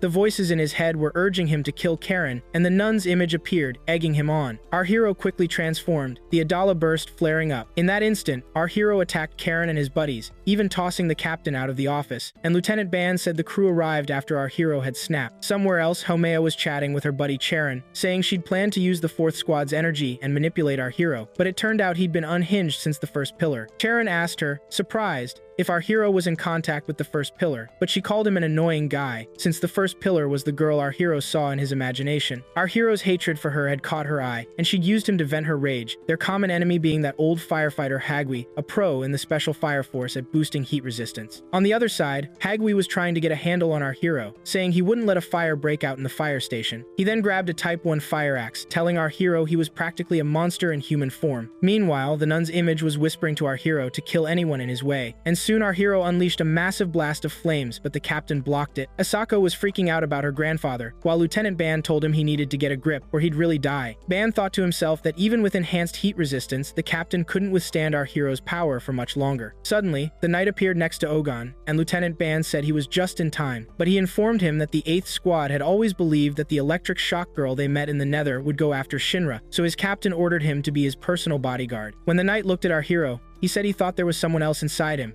guessing it was the crazy girl from the Nether. Ogun told him they needed to find a way to snap our hero out of it, and Lieutenant Ban told the captain that since this happened to our hero because of the Adala link, they'd leave it to his buddies and ask the knight and Ogun to stop our hero. Just then, our hero started attacking everyone at lightning speed, and the knight was blown away by what was happening, asking him, "What the hell is going on? What about the hero inside you?" Our hero told him he'd gotten rid of that hero persona. He asked him why he had that stupid grin and why he was so happy. At that moment, the demon inside him told him she knew where his mother was. As for the knight, he gave him a warning, saying he'd spare him 3 times, and on the 4th, if he didn't come to his senses, he'd take him down. But our hero quickly attacked him. Things escalated quickly as the news reported a fire that broke out in a restaurant, which had suffered major damage. Meanwhile, a woman was standing in the kitchen, being told by her son that the news was still talking about their restaurant, but she brushed him off and asked him to call his father for dinner. He went to him, saying it was their last dinner. This kid is the knight as a child, as he takes his father's hat and stares into it for a long time, saying he sees things. Soon they merged together, and the knight imagined he was inside a king's castle with many knights before him. One day, the knight woke up to a letter from his folks, saying they were gone, and the castle was now his. It was their home. Since that day, he's been the king's knight. Back in the present, the knight asks our hero if he's planning to just ditch the hero life and die. Their fight gets way more intense, and our hero shouts that he'll do whatever it takes to kill the demon that hurt his mom. The knight then drops the bomb. His mother is the demon. Our hero, stone cold, says his mother doesn't exist anymore, so he's gonna burn everything to the ground. The knight asks him about Shu, and our hero screams at him to shut up, saying he's been thirsty for blood for 12 freaking years. But the knight punches him, telling him he's weak and needs to protect the people he cares about. That's the job of all knights, heroes, and firefighters. The demoness whispers to him, saying that even if he protects them now, they'll die someday anyway, so he should just do it himself and burn them all. The knight yells at him to get up and answer, is he a hero or a demon? Our hero snaps out of it and confronts the demoness, demanding she get out of his head and asking about his mother. She taunts him, saying she won't tell him anything, and it looks like there's a new Adala burst about to happen. Things go down fast. Lieutenant Asako checks on Karin, saying her pupils are responding well. He wonders what the hell happened to them, and the lieutenant says they seem to be mind-controlled. Yugon asks if it was the same person controlling our hero, but the knight denies it, saying the electric girl was behind it. Meanwhile, Hamiya tells Karun that the first pillar might have split, so she freed the 4th squad, but apparently, the first pillar said something juicy. Karun asks what the big secret is, and Hamiya says she revealed the birth of the 5th Adala burst user. He's shocked and asks what she means, but she shushes him, saying they're about to throw down with the special fire force. In the office, Hagi repeats that another person is carrying the Adala burst, about to pop off. Our hero confirms that's what he knows. The preacher is gathering Adala burst users and plans to ignite more fires, like the ones during the Great Catastrophe 250 years ago. Hagi tells him not to just take the enemy's word for it. Our hero apologizes for all the trouble he caused, but Hagi says he'll let it slide because he got to see the Adala burst again. Our hero quickly thanks him and bails. Outside, he apologizes to Lieutenant Asako for the mess, but she says it's cool and that the 6th squad is down to cooperate with them from now on. She says goodbye to him and the knight, and as they walk, our hero's head is buzzing with the demoness's whispers, the preacher, and the new Adala burst user. The knight calls him out for being a pain, asking what he'd do without him. Our hero apologizes again, and the knight says Shinra's probably not a worm like that and apologizes too. They have a bunch of quick chats, with our hero saying he doesn't know what the preacher is up to, but he's gonna save his mom and Shu, and he'll protect the 5th flame user too, because he's a hero. Later, Captain Akitaru meets with the head of the fire prevention agency and tells him that since they know what the preacher's after, they need to gather all the squads and take him down. The president tells him to chill, saying he's already talked to the other squads. Akitaru says they also got a report about a new Adala burst user being born, but the president says nobody's gonna buy that easily, especially Hajime Industries, since they're not exactly team players. Akitaru argues that the preacher and his crew are responsible for igniting the Infernal, and the Adala burst itself is a huge mystery. It's not clear if gathering its users could cause another great catastrophe. The president says he can't accuse the squads without proof, but Akitaru reminds him that waiting for proof could mean missing their chance. That's why he's giving the 8th squad the freedom to do what they think is right, and he'll have their backs. Akitaru says his squad will keep investigating on their own, like they've been doing, because he'll never give up on protecting this world. Somewhere else, 3 girls show up. One of them, Inka, is called the leader. Her friend is talking about a new guy moving into the area and how awesome he is. But suddenly, Inka takes off because she smells something. She climbs up high and starts looking for the source. Suddenly, her buddies Panda and Sancho show up and she tells them they're late. Sancho blames Panda for being slow, and they rush to a house that's about to go up in flames. Inka says breaking in won't be easy. Moments later, the house of an old man bursts into flames. When he comes out looking for help, Inka tells him the first floor is already toast and she can save him, but only if he gives her all his money, and he needs to hurry because time's running out. He tells her there's a box of pens in a drawer in his house, and all his money is under it. His leg is hurt, so she needs to hurry and grab everything and save him. Moments later, Inka and her crew are watching the building being burned from a distance. She tells the old man he's too heavy. Then she tells her buddies they'll split the cash, but Panda calls her out for not sharing fairly, reminding him that she's the only one who knows where the fires will start. Panda's amazed by her fire predicting skills. She tells him there are 3 generations. The first are those who burn and become infernals, the second are those who control and manipulate flames, and the third are those who ignite their own fires and control their strength and shape. But she can't ignite or control her flames, so she thinks she might be a 4th generation. She talks about a massive fire 2 years ago that made her decide to live for the first time, even though she always wanted to die. That's when she awakened this weird sense of smell that lets her know the path of the flames and avoid them. The flames appear before her like threads, and thanks to that she escaped. But Sancho says she's using that ability to rip people off at fire scenes. She says it's fine, she's just charging a small fee for saving lives. Panda reminds her she's risking her life for this, and he thinks she's one of those adrenaline junkies. She says she enjoys the danger more as it increases. Suddenly, she feels a woman touch her shoulder and tell her that this danger is about to be born. She starts freaking out with excitement, and soon Inca is thrilled to see a massive amount of smoke, happily telling her crew it's harvest time because that area is about to become a sea of flames. Suddenly, our heroes found themselves inside a fire truck. The captain was talking about Inca, how she always gets to the scene before the firefighters, leading some to suspect she's the one starting the fires. But the victims say otherwise. Maki was baffled how he knew all this. The captain explained he'd gotten a report about a mysterious girl at the fire site they were heading to, and he figured it was the same girl, the 5th pillar. Our hero thought to himself, she saves people but steals their money? Is she good or bad? He decided then and there, if she was the 5th pillar, he wouldn't let the preacher get his hands on her. They arrived at the scene fast, and the captain started dishing out orders. Our hero was tasked with finding Inca and the Beanie Group, while the knight was to confront Hamiya if she showed up. Meanwhile, Inca was telling her crew to get ready to collect cash from the fire victims. They were totally against it, saying it was too dangerous. Sancho pointed out that she could see the path of the flames, but they couldn't, they were just regular humans. She admitted he was right and said she'd go it alone. Panda tried to stop her, arguing it was the firefighter's job, but she wouldn't listen. While Panda was trying to hold her back, Karun suddenly appeared, ready to snatch her up for the preacher. Inca freaked out and backed away, but he just asked if she was Inca. When Sancho demanded to know what he wanted, Karun delivered a fatal blow, leaving Inca stunned. He told her she'd get used to it, but she had to come with him to meet the preacher. Inca thought for a second after Karun explained the preacher's plan and why they needed her. Then, her fire-igniting ability kicked in, and she took off running, yelling at her friend to escape too. But Karun and his goons chased after her, and he started grilling her about what she saw. Suddenly, our hero showed up to save her, asking if she was okay and saying he'd take her with him. But she was confused. Why was the firefighting team after her? Karun threatened them, boasting that the 4th and 5th pillars were together, and catching them would be like killing 2 birds with 1 stone. He ordered his group to grab them, and they immediately attacked our hero. Then, fires erupted everywhere. The 8th team started evacuating civilians and taking down the fire monsters, but there were just too many spreading across the city. Vulcan, wearing monitoring glasses to track the monsters, saw the preacher's followers watching the chaos, searching for the right person. Suddenly, a fire monster appeared at the fire site. Vulcan told the lieutenant they needed a nun. Stat. Minutes later, the captain arrived, telling Hinawa they had to secure protection for the regular firefighters so they could keep working. He figured the preacher's group would use insects to boost the number of monsters and distract the firefighting team. So, he told Maki and Vulcan to find Hamiya, guessing she was somewhere giving orders to the enemy. After that, Vulcan and Lieutenant Hinawa moved to another fire site. Victor, clearly regretting his life choices, said that if he'd known it would be this dangerous, he wouldn't have come. Soon, Maki located Hamiya and said she'd inform the knight. Meanwhile, Karun was telling our hero he'd be taking him along too. Suddenly, a fight broke out between our hero and Inca, with her declaring that nobody had the right to decide anything for her. Our hero reassured her, saying he'd take her somewhere safe, but she said she didn't have anything to pay him with. He told her he didn't want anything in return. When Inca realized her life would become dull and boring away from the fires, she unleashed her powers, set the place ablaze, and made a run for it. At the same time, Vulcan was giving the team coordinates for the fire monsters when a massive one appeared. Hamiya, watching from above,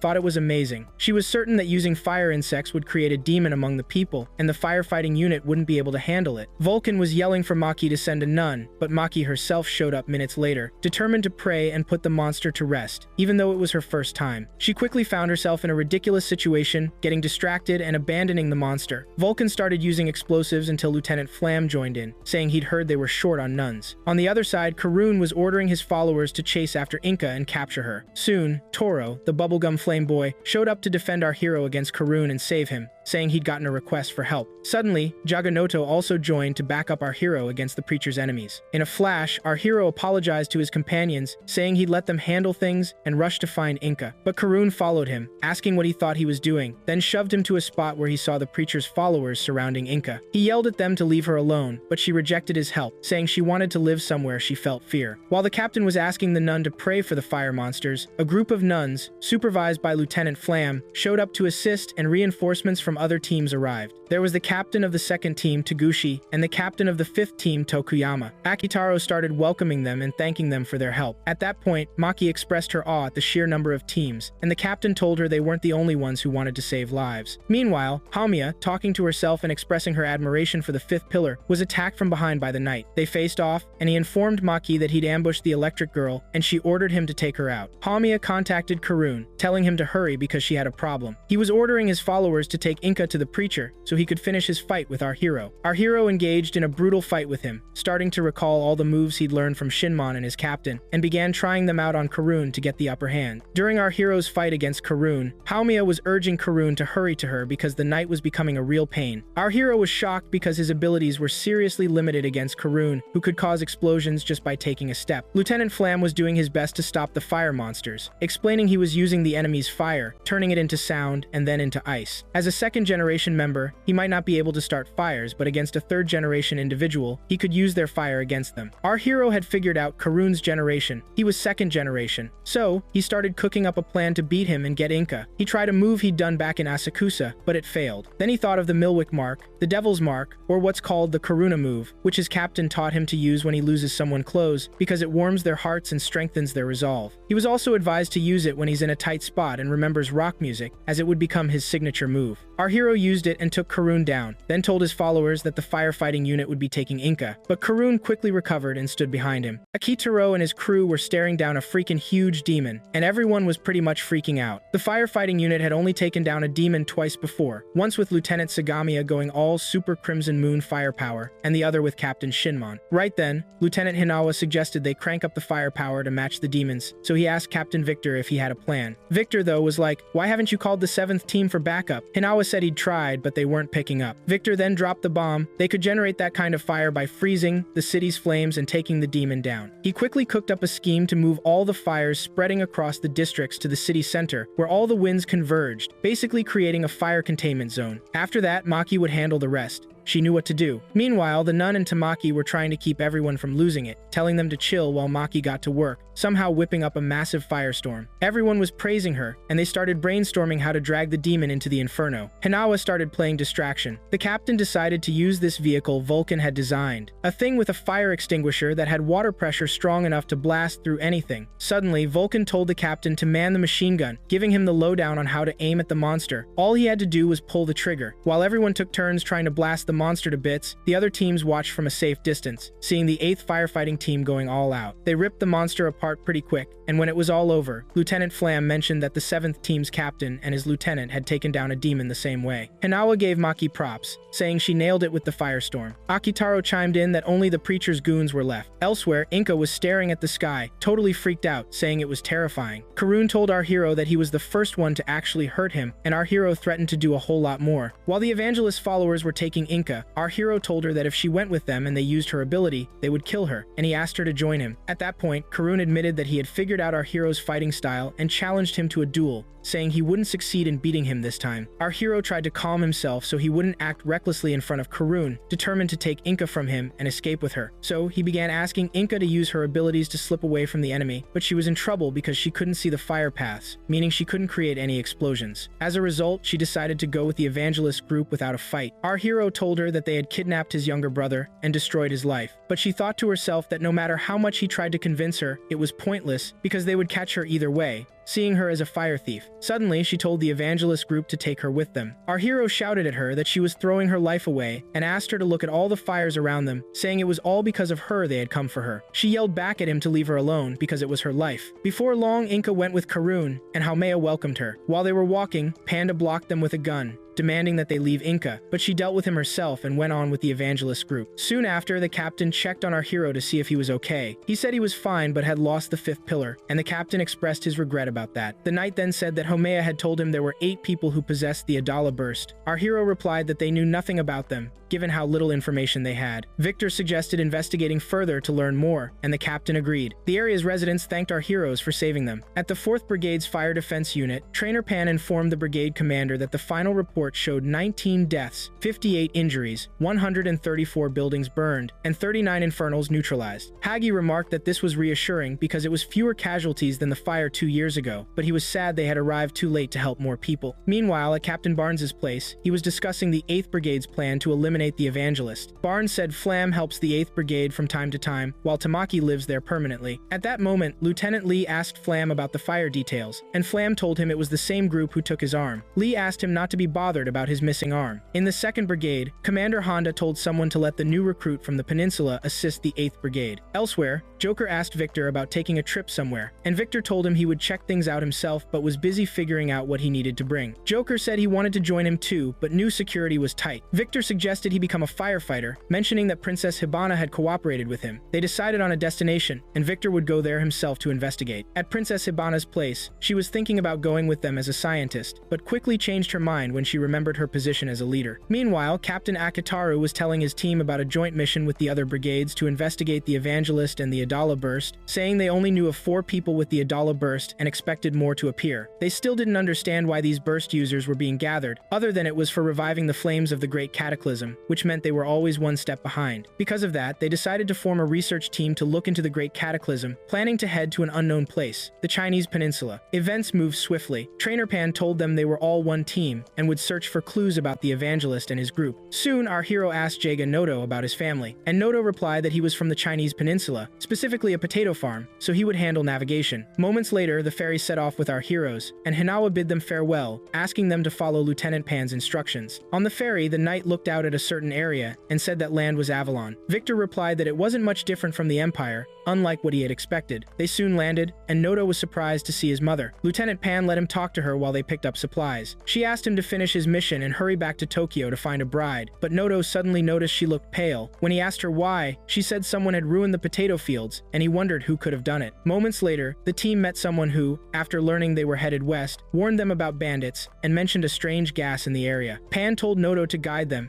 and apologized to his parents, since he couldn't look for whoever had ruined the potato crop at that time. They headed off across the desert. Victor asked the lieutenant about their new mission, and he explained that the goal was to find out the reason behind the Great Fire Cataclysm of 250 years ago and its connection to the Adala bursts. A few moments later, the group asked where they were going, and he said they were headed to a location where Adala burst activity was high, though it would take some time to get there. Suddenly, Tamaki spotted a strange rock and said she felt like it was looking at them. When one of them asked if she was scared, she denied it. Ugon noted that it really was odd, and our hero guessed that maybe the Great Cataclysm's flames were the cause. After a few minutes, they heard an echoing voice calling for help. When they looked outside, a giant bizarre creature was trying to attack them. Our hero thought it was just his imagination at first, but it wasn't. Suddenly, they heard a talking mole asking if they were from the Shinshin Dao army, and the mole fell right into their vehicle. Ugon objected because the huge creature was chasing it, which could put them in danger. Once they pulled the mole inside, Noto realized it was the same one that ruined his family's fields, so he tried to hit it. The mole made them a deal. It would guide them safely to their destination in exchange for its protection from the strange creature. They agreed and began fighting the giant earthworm. The mole asked Victor where they were headed, and he said they were going to the time crossroads. The mole said it would take them there. Moments later, our hero and Ugon managed to distract the earthworm to keep it away from the vehicle, and they settled in a spot where the mole warned them they should now be safe. The lieutenant asked the mole to introduce itself. The talking mole said it came from an oasis far to the west, where plants and water were abundant. Pan found that hard to believe. The mole added it had friends too, but they were all kicked out of the oasis. Then they noticed crows flying overhead. The mole pointed them out, and one of the crows asked about our heroes, guessing they were from the army. The mole insisted it had just gone to get potatoes but got caught, and the crow scolded it for being caught. Our hero said they were from the fire defense unit, and the crow asked why they were there. The lieutenant, Pan, said he would explain later, but for now they needed to camp there until morning. After that, the mole asked if they had come to investigate the Adala burst, and the lieutenant confirmed it. He asked if they all spoke the same language as humans because of the Adala burst, but the mole said it wasn't sure why. Pan then asked why they were kicked out of the oasis. The mole told him that one day a strange group showed up and attacked the oasis inhabitants, causing them all to be driven out. The lieutenant said, "So that's why your food ran out and you ended up stealing potatoes?" The mole confirmed that was what happened. Elsewhere, our hero was standing with Ugun when they noticed some fire flares far off. They initially admired them, but then realized they were actually fire beasts that needed to be put to rest. The crow told them these creatures had roamed the area since the Great Cataclysm began, and had asked them to back off and not put them to rest. Our hero asked the crow who they were, and the crow said they had never thought about their own identity. They had always been talking birds, until these people came along and found them unusual. Meanwhile, our hero stared at the many fire beasts in amazement. In the morning, the mole said the oasis was close thanks to its guidance. Pan asked if he trusted the mole, and he replied that trust wasn't the issue, they didn't know the area, so they'd accept help from anyone, even moles or crows. Moments later, they reached the oasis, and our hero decided to scout ahead. The crow pointed out the only place in the area with plants. There, he saw another Amaterasu, just like the one in the Tokyo Empire, which amazed him. Soon the rest of the team saw it too. Pan suggested they get closer to see what it was. On their way to the shrine, they started discussing how Vulcan's ancestors were said to have built Amaterasu. Some found it surprising that there was a shrine like this out here. Others suggested Tokyo's Amaterasu was built later, and this one was the original. Tamaki noticed the place was full of man-made objects and wondered if the Adala burst brought the plant life here back to life. When they arrived at the shrine, the mole told them it was controlled by a bandit group and that there was no way to negotiate with them, so they should avoid fighting. But our hero said they were trying to unravel the Adala mystery, so they had to get every piece of information they could, even if it required force. Pan said that was outside their mission scope and they shouldn't involve themselves in external fights, but our hero insisted he wouldn't back down from investigating. Pan said they would try to negotiate first, but the mole told him it was impossible. Since it had guided them there, they needed to return its oasis to it. Suddenly, fiery dog-like creatures appeared and began attacking. The mole told them its friends had been killed by these dogs, and it couldn't do anything to save them.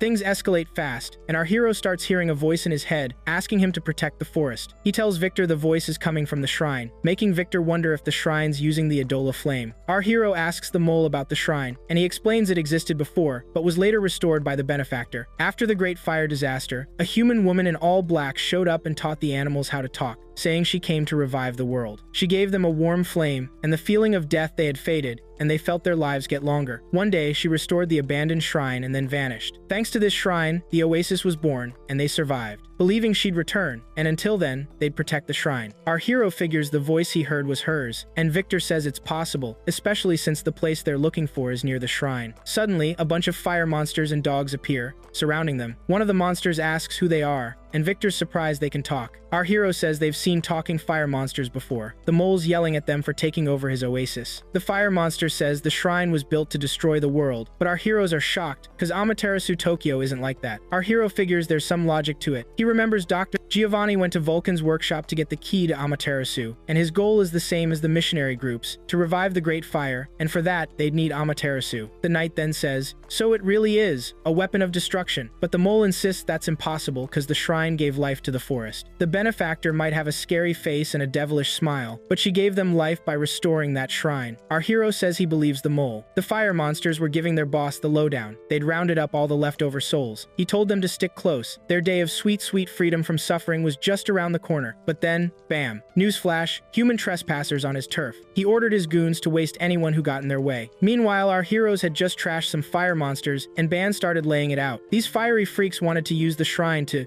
end the world. Victor chimed in, "Yeah, no duh, but it looks like they're missing a piece of the puzzle. They haven't kicked off their apocalypse party yet." The Raven and the Mole piped up, saying they'd seen those monsters hoarding stone tablets. Suddenly, everyone's thinking, could those tablets be the key to unlocking the shrine's boom boom power? The Mole confirmed that the monster's head honcho, a fire monster with some seriously gnarly horns, had ordered his crew to collect a boatload of tablets. The whole team was shook. The monster leader was a fire demon, a beast that took some serious muscle to take down. One of them suggested a strategic retreat, aka running away, but Ban was all, "No way, Jose. Their plan is to use the shrine to create a mega explosion and a fire catastrophe. We can't just ignore this." Tamaki asked Victor about the plan, but he said they'd need some serious firepower to nuke the entire forest. The Mole and Ogon were like, "Whoa, hold up. We came to check out the shrine, not to throw down with demons." Ban told them, tough luck, they had to stop them. Our hero suggested that if a full-on beatdown wasn't an option, they could at least stall them. He figured they could lure the demon away and then snoop around the shrine. He was, after all, a master of distraction. Ban started dishing out the mission details, assigning everyone their roles. Our hero took a moment to reassure the mole, promising to get his oasis back and kick that demon's butt. Moments later, they were inside the shrine. Ogon was quick to point out the obvious. No demon, no fire monsters, just creepy silence. Lieutenant Ban was like, "Sweet, that works for us." They split into groups again, with Victor buddying up with Lieutenant Ban. As they crept deeper into the shrine, they stumbled upon the stone tablets the mole had mentioned. Victor was all, "What's up with these numbers carved on them?" Meanwhile, our hero and Ogon found themselves completely surrounded by monsters. The demon showed up, all dramatic. "So these are the human intruders." Ogon was like, "Uh-oh, it's a trap." Our hero, ever the optimist, was impressed by their cunning. Ogon was starting to think about an escape plan, but Tamaki reminded them that the lieutenant and the others were still inside. The demon started ranting about them, defiling their sacred ground. Our hero was ready to buy some time and keep them out of the shrine, but the demon ordered his minions to attack, declaring he'd burn the whole forest so he could finally go to, well, a better place. He'd been wandering the world for 250 years since the Great Catastrophe, and he was done. He needed to die, but not just any death, a fiery blaze of glory, as big as the Great Catastrophe itself. And if a big shot like him was going down, he needed some lackeys to serve him in the afterlife. So, his plan was to torch the area and enslave its inhabitants. His followers cheered, chanting their undying loyalty to Tempe. Tempe then offered our heroes a chance to join his crew and serve him. Tuno, bless his heart, said he was only good at growing potatoes. Our hero scolded him, asking Tempe if he really wanted to drag all these people down with him. The mole, ever practical, suggested he just die alone. Ogon pointed out that he couldn't just die easily. He needed a massive inferno, enough to wipe out the entire forest. The mole was like, "Are you seriously telling him to burn down my forest?" Our hero charged at the demon, yelling that there was no other option but to throw down. He urged his buddies to go all out. Inside, our other heroes realized they'd walked right into a trap. The knight said Excalibur could bust them out, but Ban was confident our hero could handle things outside, so they should keep investigating. Victor agreed, but he was still hung up on the sequence of numbers on the stone tablets. He guessed it was a code, but Ban shot that down, saying if it were a code, it'd be more organized. This was just random, but it definitely meant the something to whoever made it. The knight cracked the code. It was the sequence of the constant pi. Victor launched into an explanation of pi, the number that represents how many times a circle's diameter can wrap around its circumference. He snapped a bunch of pictures of the tablets, saying he'd need to match them up with pi back in Tokyo. It wasn't that he didn't trust the knight, he just wanted to be extra sure. Ban guessed that the stone tablets were the key to activating the shrine's destructive power, but Victor was skeptical. He thought there might be another key, so they should keep looking. Outside, it was an all-out brawl. They'd taken down all the demon's flunkies, who were whining about it. The demon tried to go after Tamaki, but Noto blocked his way. The demon admitted that taking them down wasn't as easy as he thought, but he'd just have to send them to the afterlife himself. The fight got even crazier, and the demon surrounded himself with a massive wall of flames. Our hero realized this guy was seriously strong. Even his special move might not be enough. Ogon was like, "If this keeps up, we're all toast." Meanwhile, the benefactor appeared to our hero, asking him to protect the forest. He told her he got it, but he was fresh out of ideas. Inside, our heroes discovered the shrine's central core and heard a sound like a beating heart. Victor was freaking out, wondering what was inside, feeling this insane energy. He quickly guessed that if the core contained the Adola flame, they were screwed. The knight noticed 8 arrows that looked like keys, the same number as the pillars, and they all pointed to one word: sacrifice. Then, a flashback. It was said that in ancient times, the homes of those who would become human pillars were marked with a white feather arrow. Victor put 2 and 2 together. The Joker's secret investigations might be right. Amaterasu Tokyo runs on the Adola flame, and so does the shrine. That means the source of Amaterasu's power is one of the Adola flame bearers. Victor then figured the heartbeat might belong to the woman in black the mole mentioned. If she was inside, it would explain the Adola flame's connection to our hero and the building. Outside, our hero stood before the shrine, sensing the benefactor's presence. He started communicating with her through the Adola bond. He pulled it off and asked her for a blessing, like a preacher giving his followers a boost. He called on Ogun to help him fight the demon, but our hero begged him to just stall, he needed time. Ogun generated temporary firepower on par with Commander Barnes and started blasting the demon. Tamaki and Noto were blown away by his strength. Noto asked what was going on,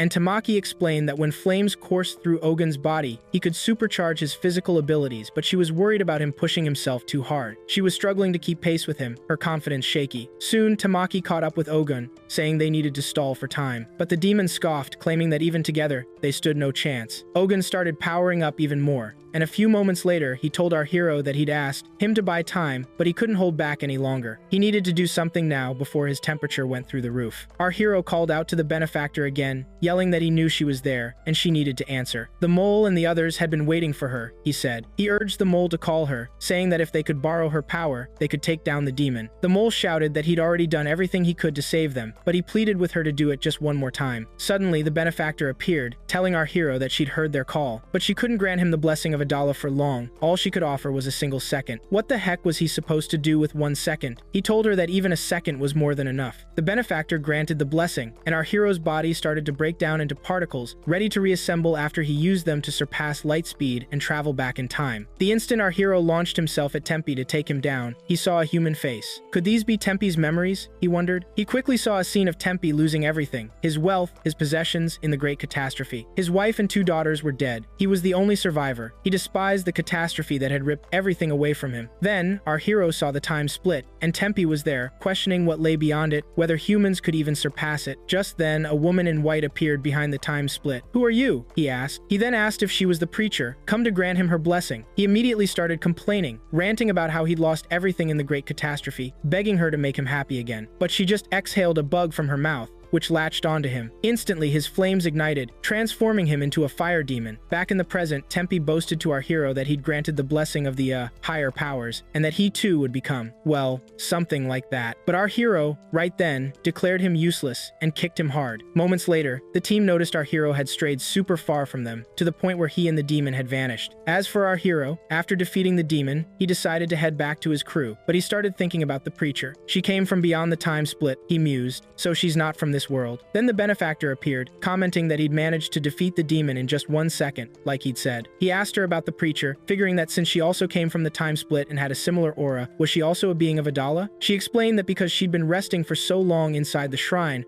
her aura of Adala had grown stronger, but she was originally human, just like him and Tempe, until the flame of Adala awakened in her body thanks to the preacher's bug, and she came to this place with it. Her relationship with the preacher was simply a being she took with her on her outing. This shrine, which had been around for 250 years, was just something she fixed up to save the animals living in it. She'd used its energy for building instead of destroying, creating an oasis. Then she started talking about humans, saying that since they were created, they'd belong to different religions, and despite the differences, all religions agreed on the existence of, well, certain powerful beings and demons. If this world was originally based on the preacher's Adala flame, then the preacher was manipulating human beliefs. If that was true, then those powerful beings were the ones who created them, and fighting them was a mistake. Our hero cut in, saying, their duty is to confront those who try to destroy this world and cause disasters. They, as Fire Force fighters, will protect this world no matter how powerful the opponent is, just like they protected the forest. Soon, our hero was back with his crew, and Ban and the others emerged from inside. Our hero asked them what they'd found, and Victor replied, they found some amazing stuff. Moments later, our hero entered the shrine's center with them, and they started discussing the 8 pillars. Our hero told them that the girl who'd contacted him earlier might be the first pillar, and he guessed that her hatred and anger toward humans were because they'd made her a victim. Ban pointed out that this was the opposite of the woman in black lying inside the shrine. Maybe the first pillar had been forced. He guessed that the Holy Sol Temple and Hajima Industries were hiding something. Victor chimed in about the 8 arrows, saying he thought they were keys. Our hero added, the card that Dr. Giovani took from Vulcan might also have data about the Amaterasu key. Victor said he still didn't get this random sequence of numbers. He wouldn't be able to confirm if they actually referred to the constant pi until he got back to Tokyo and could compare them. He also had no clue what the relationship between them was. But our hero told him that regardless, they were starting to understand what the preacher's group was after, sacrificing the 8 pillars and burning the land. They had to stop this plan, no matter what. In the morning, our heroes decided to head back. The mole asked them to stay a bit longer, but our hero told him that heroes were always busy, so they had to get going. He bowed to them, saying he was a weak being who could only ask for help. Our hero told him that his goal was noble, protecting the forest, so there was no shame in asking for help. It was enough that he recognized his weaknesses. That was courage in itself. If he needed help again, he could call on him. The mole bid them farewell, saying he'd call if he needed them. Then the first pillar contacted our hero again, asking if she was Amaterasu, but she suddenly vanished when Lieutenant Ban woke him up, telling him they'd arrived. As soon as the team arrived, Noto told his parents about the mole and why he'd stolen their potatoes. As for our hero, he was thinking about the first pillar, noting that the water around her had evaporated, and she looked like she was crying, wondering about the true nature of Amaterasu. Things went down fast, and they were back in Tokyo. Our hero was grilling them again about the preacher and the Adala burst. If the preacher's the one who gave humanity the Adala burst force that built this whole world, then why is she trying to burn it all down now? Victor dropped the bomb that the Holy Sol Temple was definitely hiding something. The whole crew met up with Commander Akutaro and Lieutenant Hinawa, and our heroes spilled everything they'd found on their trip. Maki was like, so, the Holy Sol Temple's teachings are total BS? But the commander shut that down, and so did Vulcan, who was left wondering what his ancestors had gotten themselves into when they created Amaterasu. But the commander, after a beat, started wondering if there was a link between the Holy Sol Temple and the preacher. He quickly told everyone he was sending an urgent report upstairs and thanked the team for their hard work. Meeting adjourned, everyone went back to their grind, but Tamaki noticed the nun spacing out and asked her what was up. She admitted she was having a hard time wrapping her head around the idea that the world was built on human sacrifice. Meanwhile, at Commander Shinmon's place, the Joker was pushing him to check out the Holy Sol Temple. Shinmon was all, "That's a death wish," and pressed him about who he really was. The Joker declared himself the Dark Hero, and swore the Holy Sol Temple was sitting on something big. Shinmon asked why he picked him for this suicide mission, and the Joker laid it on thick, saying he figured Shinmon and his crew had been screwed over by the Holy Sol Temple's persecution. Flashback to Hijima Industries, years ago. Some suit was telling Victor he'd read his thesis on spontaneous human combustion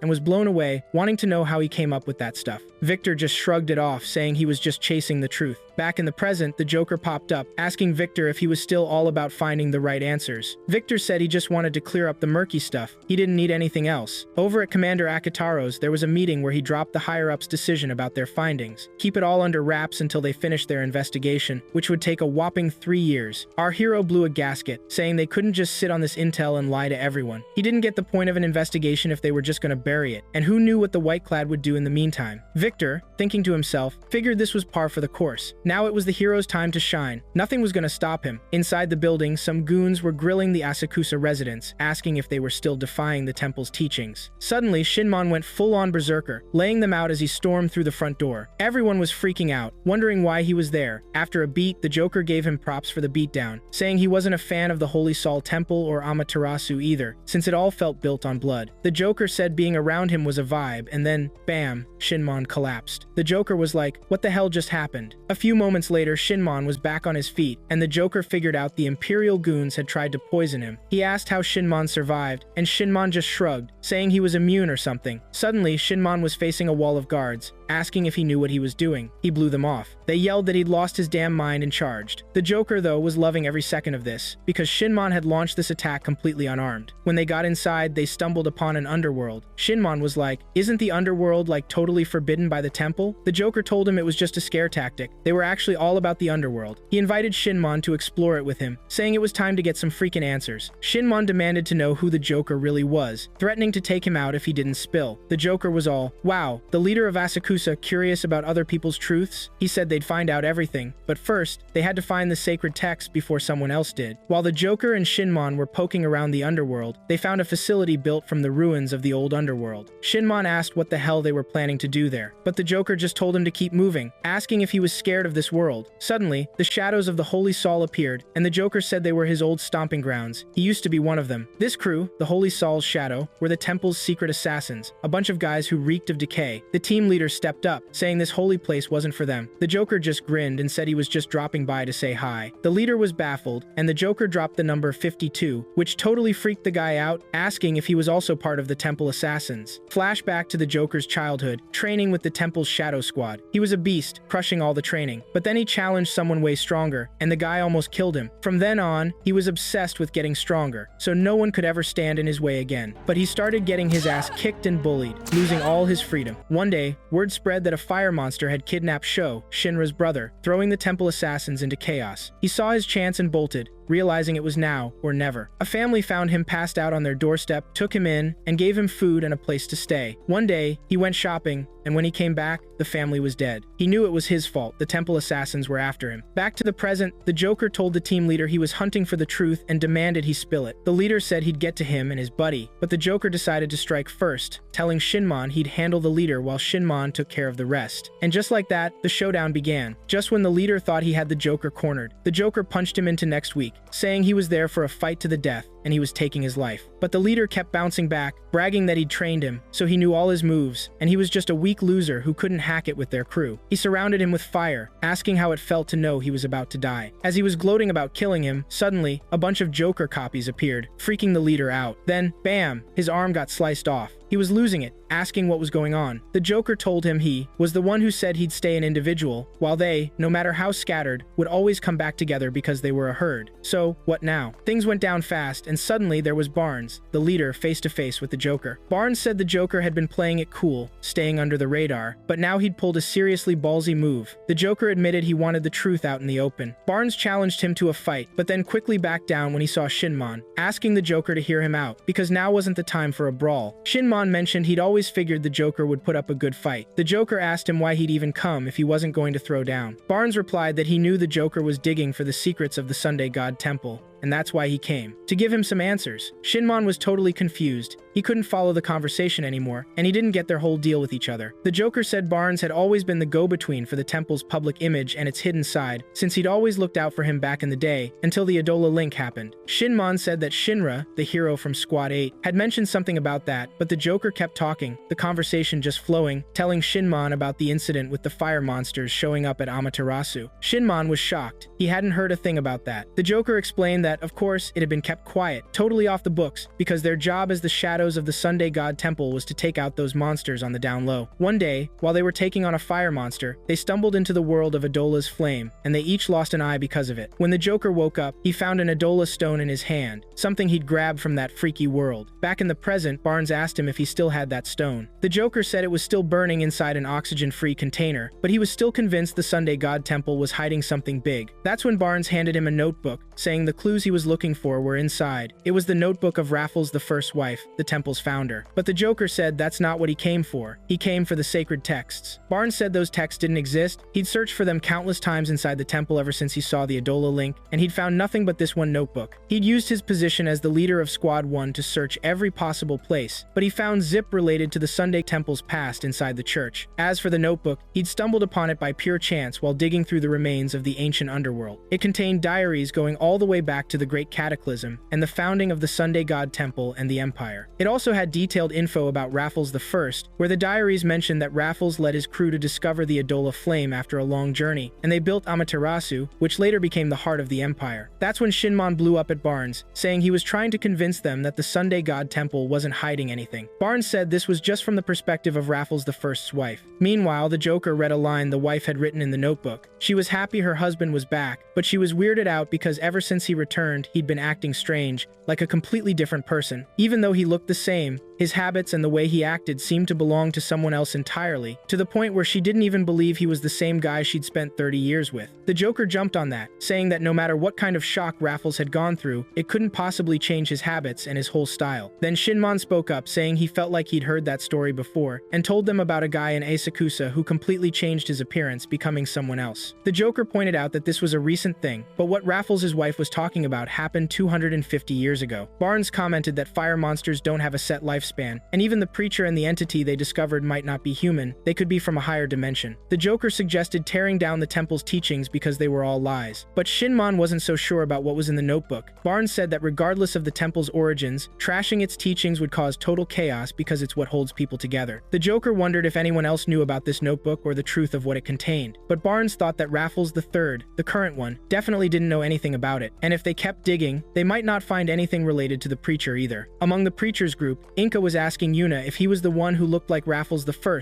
He told her it was true, that the Raffles I she read about in the sacred text was him, and its whole purpose was to manipulate people's wills for their own gain and steer them towards Adola. And all of this was the preacher's plan. Back with Barnes, he told Shinmon and the Joker that he'd let what they did today slide. Then he turned to Shinmon and said he was tougher than the rumors made him out to be. Shinmon asked him what he meant by that, since in Asakusa that was considered a compliment. Barnes told him that luckily, he'd held back on his punches, so the damage was minimal, and only one guy from the Shadow Squad died, letting them keep the whole thing hush-hush. Suddenly, he wondered what the Joker was going to do next, and the Joker said he'd keep digging for the truth, since there were still a ton of things he needed to check out. That's when Barnes guessed he'd already figured out his next move, saying it would be Hijima Industries, since they'd worked with the Sunday God Temple to build Amaterasu, so they definitely have a connection to the preacher. Shinmon figured they might actually know who Raffles I really was through them, and Barnes said that Hijima Industries had people all over the empire, making it tough to know where to even begin looking. The Joker then said he had no choice but to check out every single location. But Shinmon then said they were making Sagamiya medicine, so he might not be able to break in, reminding the Joker that they just stormed the Sunday God Temple, and after today's mess, they might actually cut off the medicine because of their connection to the temple. Shinmon then said sadly that he hadn't thought of that, and Barnes offered to handle the medicine situation in exchange for them investigating Hijima, since his position meant he couldn't make a single move towards it. At Hijima Industries, one of the guys was griping to his buddies that the latest models were total duds. His buddy agreed, saying it was all a waste of time. But wouldn't you know it, the model he was overseeing scored an S rating across the board. The second buddy was all, "I'm so jealous, all our models suck." Down in the 8th hallway, Vulcan flagged down our hero and told him his latest contraption was in the kitchen, begging him to check it out and give his 2 cents. Our hero, wondering what kind of crazy thing Vulcan had cooked up this time, booked it to the kitchen. He saw a woman model that looked unbelievably real. Thinking it was Vulcan's invention, he started poking at it, only to be shocked when he found out she wasn't the invention. She was a new resident, staying with them until she was back on her feet. He welcomed her to the crew, but she dropped the bomb that she was a follower of the preacher and might rat them out. He brushed it off, saying that as long as she was with the 8th, she wouldn't dare. Soon, the nun showed up, also thinking Lisa was Vulcan's handiwork. It wasn't long before everyone was partying, celebrating Lisa's arrival. Even Lieutenant Sagamiya joined the bash. The captain chimed in, saying the lieutenant was there to give them the lowdown on Shinmon's investigation of the Sunday God Temple. Sagamiya corrected him. It wasn't just an investigation. It was a full-blown raid on the Empire's headquarters. Our hero's jaw dropped. A raid. But Sagamiya kept going, mentioning the help of some shady character called the Joker. Sagamiya then rattled off something about Raffles I and what was scribbled about him in the notebook. Suddenly, Lisa got wiped out from all the temple talk, so Vulcan took her outside. Akitaro figured Hijima Industries was probably in cahoots with the preacher, but investigating them was a no-go. Just then, the knight piped up, yelling that they should just storm the place like Captain Shinmon. Our hero shot that idea down, saying it was way too risky. The captain reminded them that Hijima Industries was everywhere, all over the empire, in every industry. Nearly 70% of the country was either connected to it or worked for one of its companies. It was mind-bogglingly huge, and he had no clue how they'd even start investigating. Our hero had a light bulb moment and suggested they could use the investigator Victor, since he had connections there. When asked about him, the captain said Hijima had called him in to report on his explorations of the Chinese peninsula. Back at Hijima Industries, Victor met with the princess. She told him she'd read his report and that he shouldn't breathe a word about Amaterasu's energy. She cut to the chase, asking him what he was really after, but he went to meet the head honcho of Hijima, who gave him the stink eye and said they'd send him to spy on the 8th and keep tabs on Shinra. Another guy chimed in, saying the idea that Amaterasu Tokyo was powered by the Adala flame, possessed by a human, like the Amaterasu of the peninsula, was total BS. Then the president spoke, saying he'd only called Victor in to drag Shinra to their lab, and Victor agreed. After he left, the president's lackeys said Victor was too nosy for his own good and a major threat. They couldn't keep going like this. The president said they'd off him as soon as he delivered Shinra. In the 8th's anti-unit,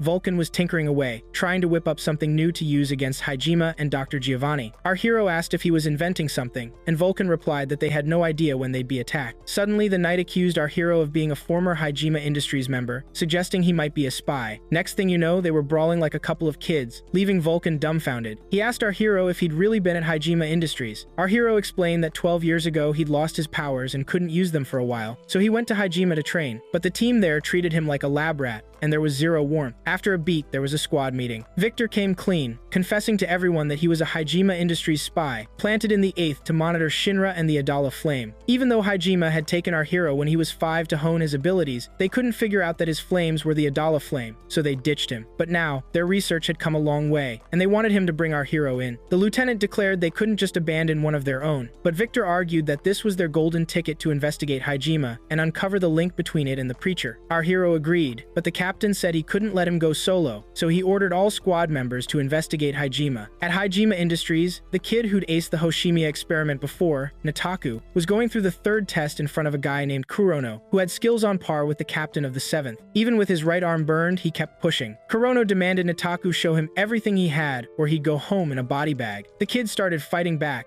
and soon the researchers were buzzing. One wondered if they should call off the training, but another insisted on seeing it through, no matter what happened to the kid. After a while, the training wrapped up, and they hauled the kid off for treatment. One of the researchers asked Kurono if he got a kick out of torturing kids. Kurono said he loved facing the weak, and that he was itching to go up against our hero, because he heard he was coming. In the car, our hero was grilling Victor about Hijima Industries. He mentioned that when he was there, he'd met a guy who was being treated for heat stroke, but he was seriously messed up. Victor knew the guy's name and said he'd heard tons of stories about him. So, maybe Shinmon, the captain of the 7th, was the strongest, but this guy was rumored to be the craziest fire controller around. When they pulled up to the Hijima facility, our hero noticed the insane security. Victor said it was probably meant to freak him out, make him think he'd never leave, no matter what. But despite that, he was pumped to crack Hijima's secrets. Our hero then asked if he wasn't scared to talk like that right in front of the facility guard. Victor said he was a dead man walking anyway. Our hero reassured him, saying that even if he was a spy, he'd help them a ton, so he'd have his back. The 8th needed him. The researcher gave our guy the brush off, saying Nataku was a special case and wasn't around. But then, bam! Our hero felt that Adola Link thing, heard the kids screaming for help in his head, and knew they were lying through their teeth. He told Victor the kid was definitely there, and they were hiding something nasty. Next thing you know, our hero's face to face with Kurono in the testing room. Kurono's all, "Hey, I remember you from back in the day. Wanna throw down?" The fight kicked off, and our hero was blown away by Kurono's insane black smoke storm. The dude could even match his speed. Kurono explained the smoke was tied to his senses. Our hero, pissed, swore he'd kill him for messing with kids. The fight went into overdrive, and the researchers were practically drooling over our hero's power-ups with each move. They claimed they had enough data and wanted to call it quits, but Kurono just cranked up the smoke, blinding everyone, and decided to take our hero out. Things went sideways fast. A researcher blurted out they detected the Adola burst in Nataku's isolation room. Victor, seeing the whole mess, radioed the commander, dropping the bomb that the 6th pillar had just been born. The commander and his team were already en route to bust them out. Then Victor got word that the squad's ride had smashed into the facility. Weird, since he hadn't even filled them in yet. Victor booked it back to the monitoring room, kicked open the door to our hero's experiment chamber, and declared the whole thing over. He decked a researcher who tried to stop him. He and our hero hauled ass, our hero vowing to protect Nataku. Kurono, meanwhile, was wondering what all the ruckus was about. The researcher told him the fire force had shown up and he needed to guard Nataku. Kurono's response? "Fine, I'll just fight them then." The 8th squad's vehicle rolled in,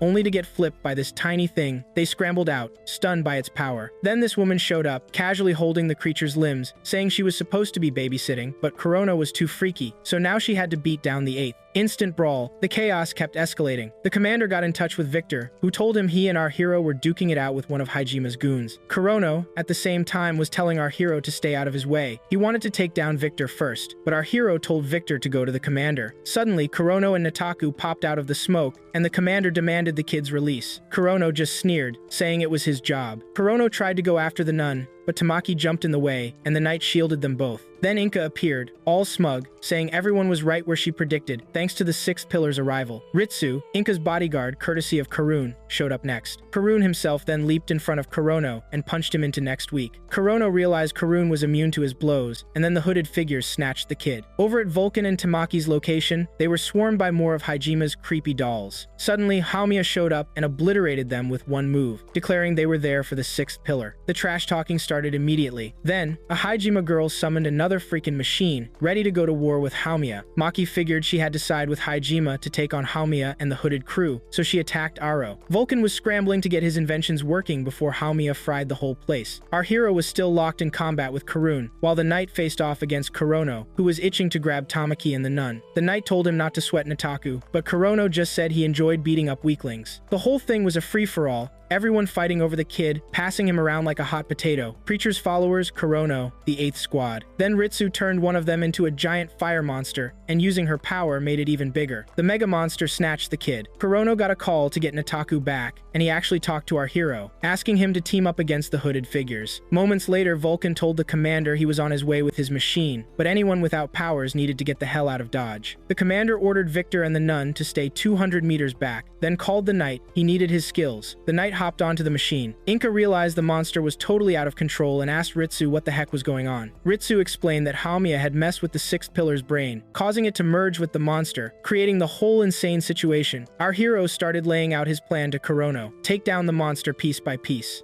As the monster attacked, Karun jumped in front, blocking the blow. Our hero was confused, but Karun said it was his duty to protect the pillars, so he'd protect him and told him to get the 6th pillar out of the monster. Vulcan, meanwhile, used the knight to create this massive electromagnetic pulse that instantly shut down Hamiya's power. She flipped out, promising to beat him senseless and make the kid even more berserk. The Hijima girl told Maki she got the picture and would try to stop Hamiya. While Karun was playing bodyguard, our hero finally got close to the monster holding Nataku. He saw all of Nataku's memories, Hijima's experiments, everything, and started talking him down, calming his fears. Vulcan was still prepping for a major attack, and Inka, at the same time, predicted a catastrophic fire beam. She said if it fired, it would leave a 500-kilometer deep hole. Ritsu's response, "Well, we're screwed then." Karun stepped up to face the chaos Hamiya had unleashed, redirecting the fire beam because, he's the guardian of the pillars and can't afford to lose them. Hamiya admitted she might have gone a little overboard and wished Karun good luck cleaning up her mess. After blocking the flames, Karun collapsed, completely still. Everyone was stunned by his power. Kurono sliced off the monster's arm, and then, moments later, finished the monster off. Karun figured Kurono was next in line to guard the 6th pillar, so he quickly told his followers he was wiped and they needed to bounce, leaving Nataku in Hijima's care. Later word came down that the brawl at Hijima was over, but the body count hit 32. They told the public it was all some freak accident during an Adala burst experiment, which also blew a massive hole in the moon. Classic. Anyway, the kids were still stuck at Hijima, but the 8th squad told them to knock it off with the messed up experiments. Kurono, meanwhile, managed to get Nataku's head straight. After that mess, the commander, Victor, and our hero got called in by Hijima. The president wanted to cut a deal, join his side to fight the preacher's crew, and he'd call off the hit on Victor. He also wanted our hero to help with the experiments, promising the kids would be off limits. They kept jawing with the president, and our hero asked him if he knew Amaterasu was powered by some poor soul with an Adala burst. The president admitted he did, but they couldn't just shut Amaterasu down. The whole damn empire was built on this one person's sacrifice. Shutting it down would mean total chaos. It was basically feeding all of Tokyo. He then swore up and down that Hijima wasn't in cahoots with the preacher's goons. Our hero asked why they were hunting down Adala burst users, and the president said it was to keep Amaterasu juiced up. Our hero got pissed, saying the Adala burst user was a human being. So what the hell did he think he was doing? The president shot back that without Amaterasu, the whole empire would crumble. One Adala burst was saving 15 million lives. Just when our hero was about to volunteer to be the next human battery, Vulcan barged in, saying he'd build a generator better than Amaterasu. No sacrifices needed. The president's eyes practically bugged out. He asked if Vulcan could really pull it off. Vulcan said he could, but only if they protected our hero. The president agreed, saying Hijima would lend a hand to him and the 8th squad, but on the condition that they'd get a share of the power based on how much they chipped in. Finally, a deal. When our hero asked about Nataku, the president said they'd keep a close eye on him. Things moved fast, and the team was off on a new mission to put down a fire monster. Afterward, they headed back to HQ, and the captain started talking with the lieutenant about getting the equipment blessed at the church. He said the nun was getting swamped because of all the fire monsters popping up. Our hero offered to tag along with the nun to the church to get the gear blessed. Once they got to the church, the nun told our hero to wander around while she finished up. He did, but he couldn't shake the feeling something was up with her. Her smile seemed off that morning. While the nun was praying, another nun noticed she was zoning out, totally stressed, and called her out on it. As our hero was checking out the church, he bumped into Lieutenant Lee, who was surprised to see him there for equipment blessings, knowing the temple might have been started by the preacher. Lai mentioned the other teams had ditched their blessings when they found out and stopped coming. Our hero asked Lee about his own faith. Lee said his faith in the temple was rock solid. Even if the preacher founded it, that didn't mean he should lose faith. After Lee left, the nun showed up, saying she made him wait because she'd lost focus during prayers and got chewed out for it. Before they left, the nun asked him to go with her to the Sunday cemetery to visit her buried sisters and pray for them. While the nun was praying, our hero asked if she was okay because she seemed down. She asked him what he thought about the temple and the people who believed in it. Suddenly, one of the nuns screamed. A priest had turned into a fire monster. Our hero told her he'd handle it, and in seconds, he'd taken it down. Other priests gathered, and one of the nuns cried, saying the priest had been super devout, but he still turned. The onlookers quickly thanked our hero for saving their skins. As he was leaving with the nun, she asked him about the preacher, wondering if she, as the temple's founder, could be a goddess. Our hero said that what he saw was the closest thing to it, but the nun pressed him. How could the order the world's destruction and people's deaths? He told her he was the one killing people by putting them to rest. He was forced to, but that was the reality. She said he was just freeing them from their suffering. He then told her about Lieutenant Lee, saying he only prayed to the and didn't care if the preacher founded the temple or not. He had to believe in something. After that, our hero gave the nun a pep talk and told her to cheer up because, to their team, she was like a sunflower. At the preacher's meeting, someone Someone was telling Yuna that one of their guys had finished training. Yuna replied that next time, they'd crush the 8th squad. Somewhere, Assault was walking, remembering the last time he faced the 8th squad. A woman named Tamaki showed up. Even though she looked innocent, she was tough and blocked his way. He swore he'd train every day until he could face her again and win. And now he was waiting for their showdown. Soon, Tamaki got a message from someone saying he'd wait for her somewhere. She wondered who it could be. When she went, she was shocked to find Assault. She asked him why he'd come, but he told her he admired her guts for facing him alone. But moments later, the preacher's followers said Assault had failed against Tamaki and started training again because the target seemed really strong this time. After a while, Assault faced Tamaki again. Back at Army HQ, Maki was telling someone she was ditching the army to join the Fire Force because she wanted to save lives. This person tried to talk her out of it, but she was dead set on her decision. Fast forward, and the lieutenant was giving Captain Ozzy, Maki's dad, the lowdown on the Fire Force. But when the lieutenant left, he ran into his buddy and spilled the beans that the captain was pissed about his daughter joining the Fire Force, even though he was totally against it. Things moved fast, and the Ozzy family was having a rare dinner together. Father Danro Ozzy was there, along with Lieutenant Takigi Ozzy, Maki's brother, who worked in the crime-fighting unit. Maki started gushing about her mom's cooking, saying the lieutenant was the only one who could give her mom a run for her money. Her dad asked if she meant Lieutenant Hinawa, the guy who roped her into the dangerous Fire Force, and she said it was cool because she was super strong now. Takigi chimed in,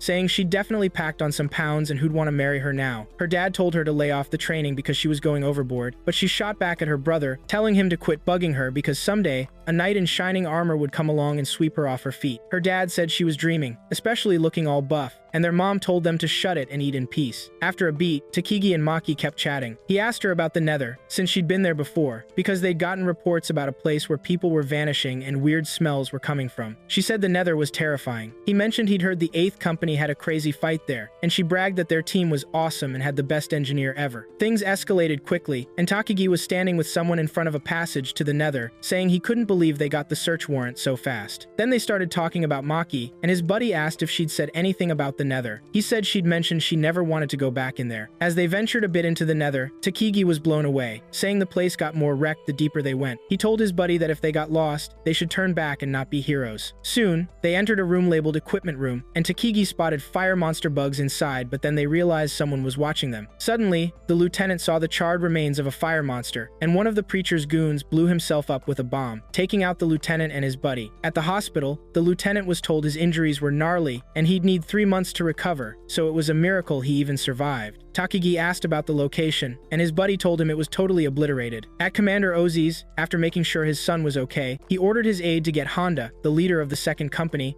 on the line because the army wasn't going to stay out of the missionary group's business any longer. They had to protect the people too. At the 8th Company, the commander filled Lieutenant Hinawa in on their new mission, which would be under the army's command and in cahoots with the 2nd Company. Hinawa was floored to hear that the army had decided to storm the Nether. Soon after, Commander Maki was called in and briefed on the mission, but she had to go back to the army, as it was her dad's orders. But Maki refused, saying she was part of the Fire Force and didn't work for the army anymore. He told her it was her dad's orders, probably because he was worried about her after her brother got hurt checking out the Nether. She told him she was proud to be in the Fire Force, but Lieutenant Hinawa ordered her to go back to the army. Maki quickly returned to the army and worked in the secretariat, where her dad welcomed her back, but she was fuming. He told her they'd talk more later, and it was a relief she was back. After that, the scene shifted to the 2nd Company's Fire Force unit, where Honda asked Victor to lay out their plan. Victor told him the Nether had a bunch of facilities that caved in during the disaster, so they couldn't invade without digging them out. That's why they were looking for a spot they could get to easily without excavating. Lieutenant Takigi suggested some places, but Victor thought they should check out all those spots at the same time, because hitting them one by one would tip off the enemy. Then one of the lieutenants suggested putting one member from the 8th Company on each investigation team, since they knew the Nether best. Honda ordered his unit to get ready for the investigation tomorrow at 8 a.m. in the Nether. In the morning, the team scrambled to check out the Nether, and our hero joined one of the teams where Lieutenant Hibio gave him a warm welcome, saying he was stoked to work with him, especially after hearing about his experience. Meanwhile, the knight joined the Heckler unit, and Lieutenant Hinawa joined the Ingo unit. Suddenly, Takagi barged into the Ingo unit, saying he was coming along,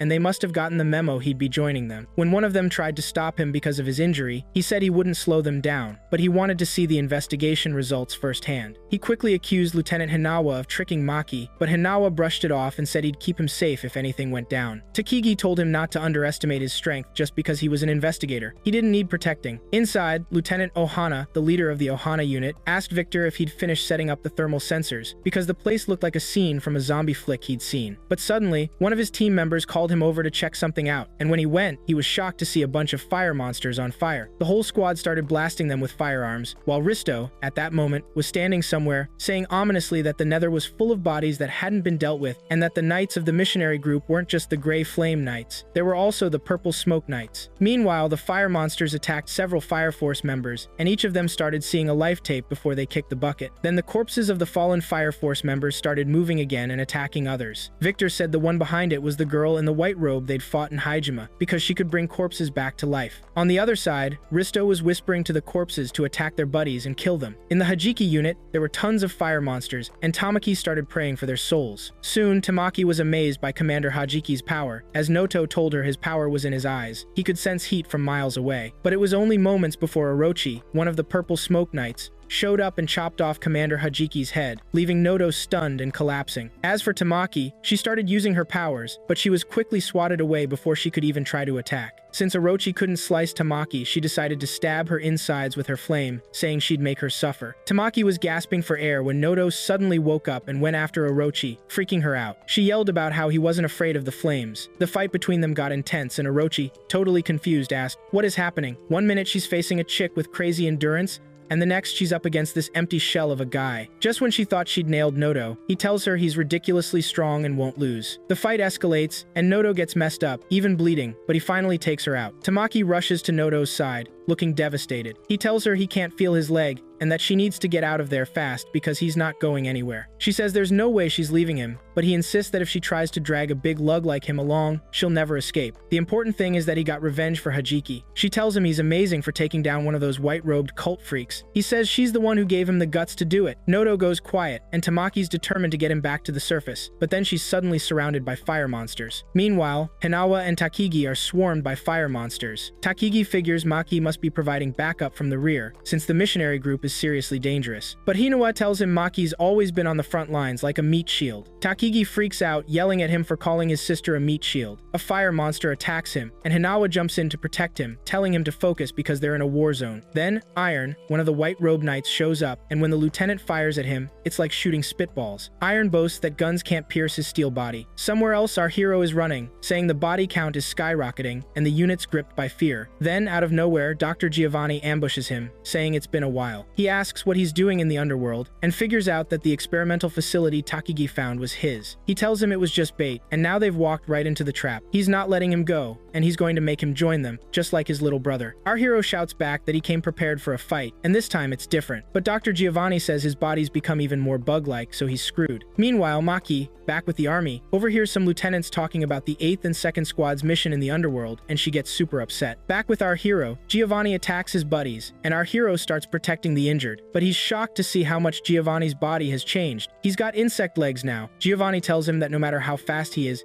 he'll never land a hit. Then, our hero is stunned again because Giovanni reads his mind and points out he has organs only male moths have, used for pheromones. Giovanni says he's developed that ability, letting him read people's emotions and mental state. He's always been researching how to prove that merging insects and humans would create a bond with the Idola. Meanwhile, the knight is fighting his heart out, telling his comrades to get the injured to the surface while he handles the monsters. As for our hero, Giovanni's attacking him, saying the firefighters have fallen into his trap. Suddenly, the knight shows up and attacks, saying there are 2 of them now, but he'll handle it. Over with Lieutenant Hinawa, he's still attacking the giant with the investigator. When he fires at the giant, he misses, and the investigator starts mocking him, saying he dragged Maki into this, even though she's not cut out for it, and now he can't even hit the target. He says he's got a problem judging people, on top of having lousy aim. But the giant tells them that no matter what they do, his steel body is impenetrable. He unleashes a massive blast of fire, but the investigator deflects it and tells him to leave Maki out of it. He was right to send her back to the army because their squad is nuts and handles things all wrong. Hinawa tells him that Maki's not the fragile girl he remembers, and just then, the giant gets hit and taken down. Hinawa tells the investigator that if he'd left Maki in the squad, she might have become as strong as this guy, but the investigator tells him not to butt into his family business. Meanwhile, Tamaki's been giving it her all against the White Robe group, which has gotten even bigger. Suddenly, Captain Honda and Akitaru show up, and the 2 captains quickly wipe the floor with the White Robe cultists. After that, Honda gathers the teams, and the injured are taken upstairs. Victor's running away somewhere when he bumps into Captain Akitaru, telling him he's the only survivor from Ohana's team. Vulcan asks Victor for help explaining something, and moments later Victor shouts that the enemy's planning to blow up the facilities and they need to stop it. As for Risto, she's somewhere saying they're all fools, not realizing they're being lured into the underworld. Now she's going to sink Tokyo into the ground, and only the fourth pillar, Shinra, is left to get. Back with our hero, the fight with Giovani continues. When our hero asks why his uncle's still in the underworld, he says it's just a matter of time before the pillars are gathered, and the preacher's plan to wipe out the world is complete. He asks how they don't know that the world was built under the preacher's orders, along with the temple and Amaterasu. Our hero tells him to stop deciding people's fates because their job as firefighters is to protect them. Giovani tells him he'll submit to them anyway, just like his brother, who's sitting quietly like a doll and is now Hamiya's plaything. Moments later, our hero surprises him with a massive blow that sends him crashing to the ground. Giovani babbles that even if he doesn't want to go with him, he's connected to him through the Idola link and knows he's heard his voice before. Our hero pauses, thinking, and wonders why he's also heard Lieutenant Sagami's voice, even though that link should only happen between people with the Idola flame. Akitaru's asking Victor if he's sure about what he's saying, that Tokyo's really going to be destroyed. Victor confirms that the enemy's planning to use fire monsters and cause a massive explosion, using the least amount of firepower to cause the most damage. Since they're in the center of Tokyo, the damage will be catastrophic. Akitaru was racking his brain on how to stop that plan. Just then, the investigator and Hinawa showed up, asking how they could pitch in. Victor laid out the plan,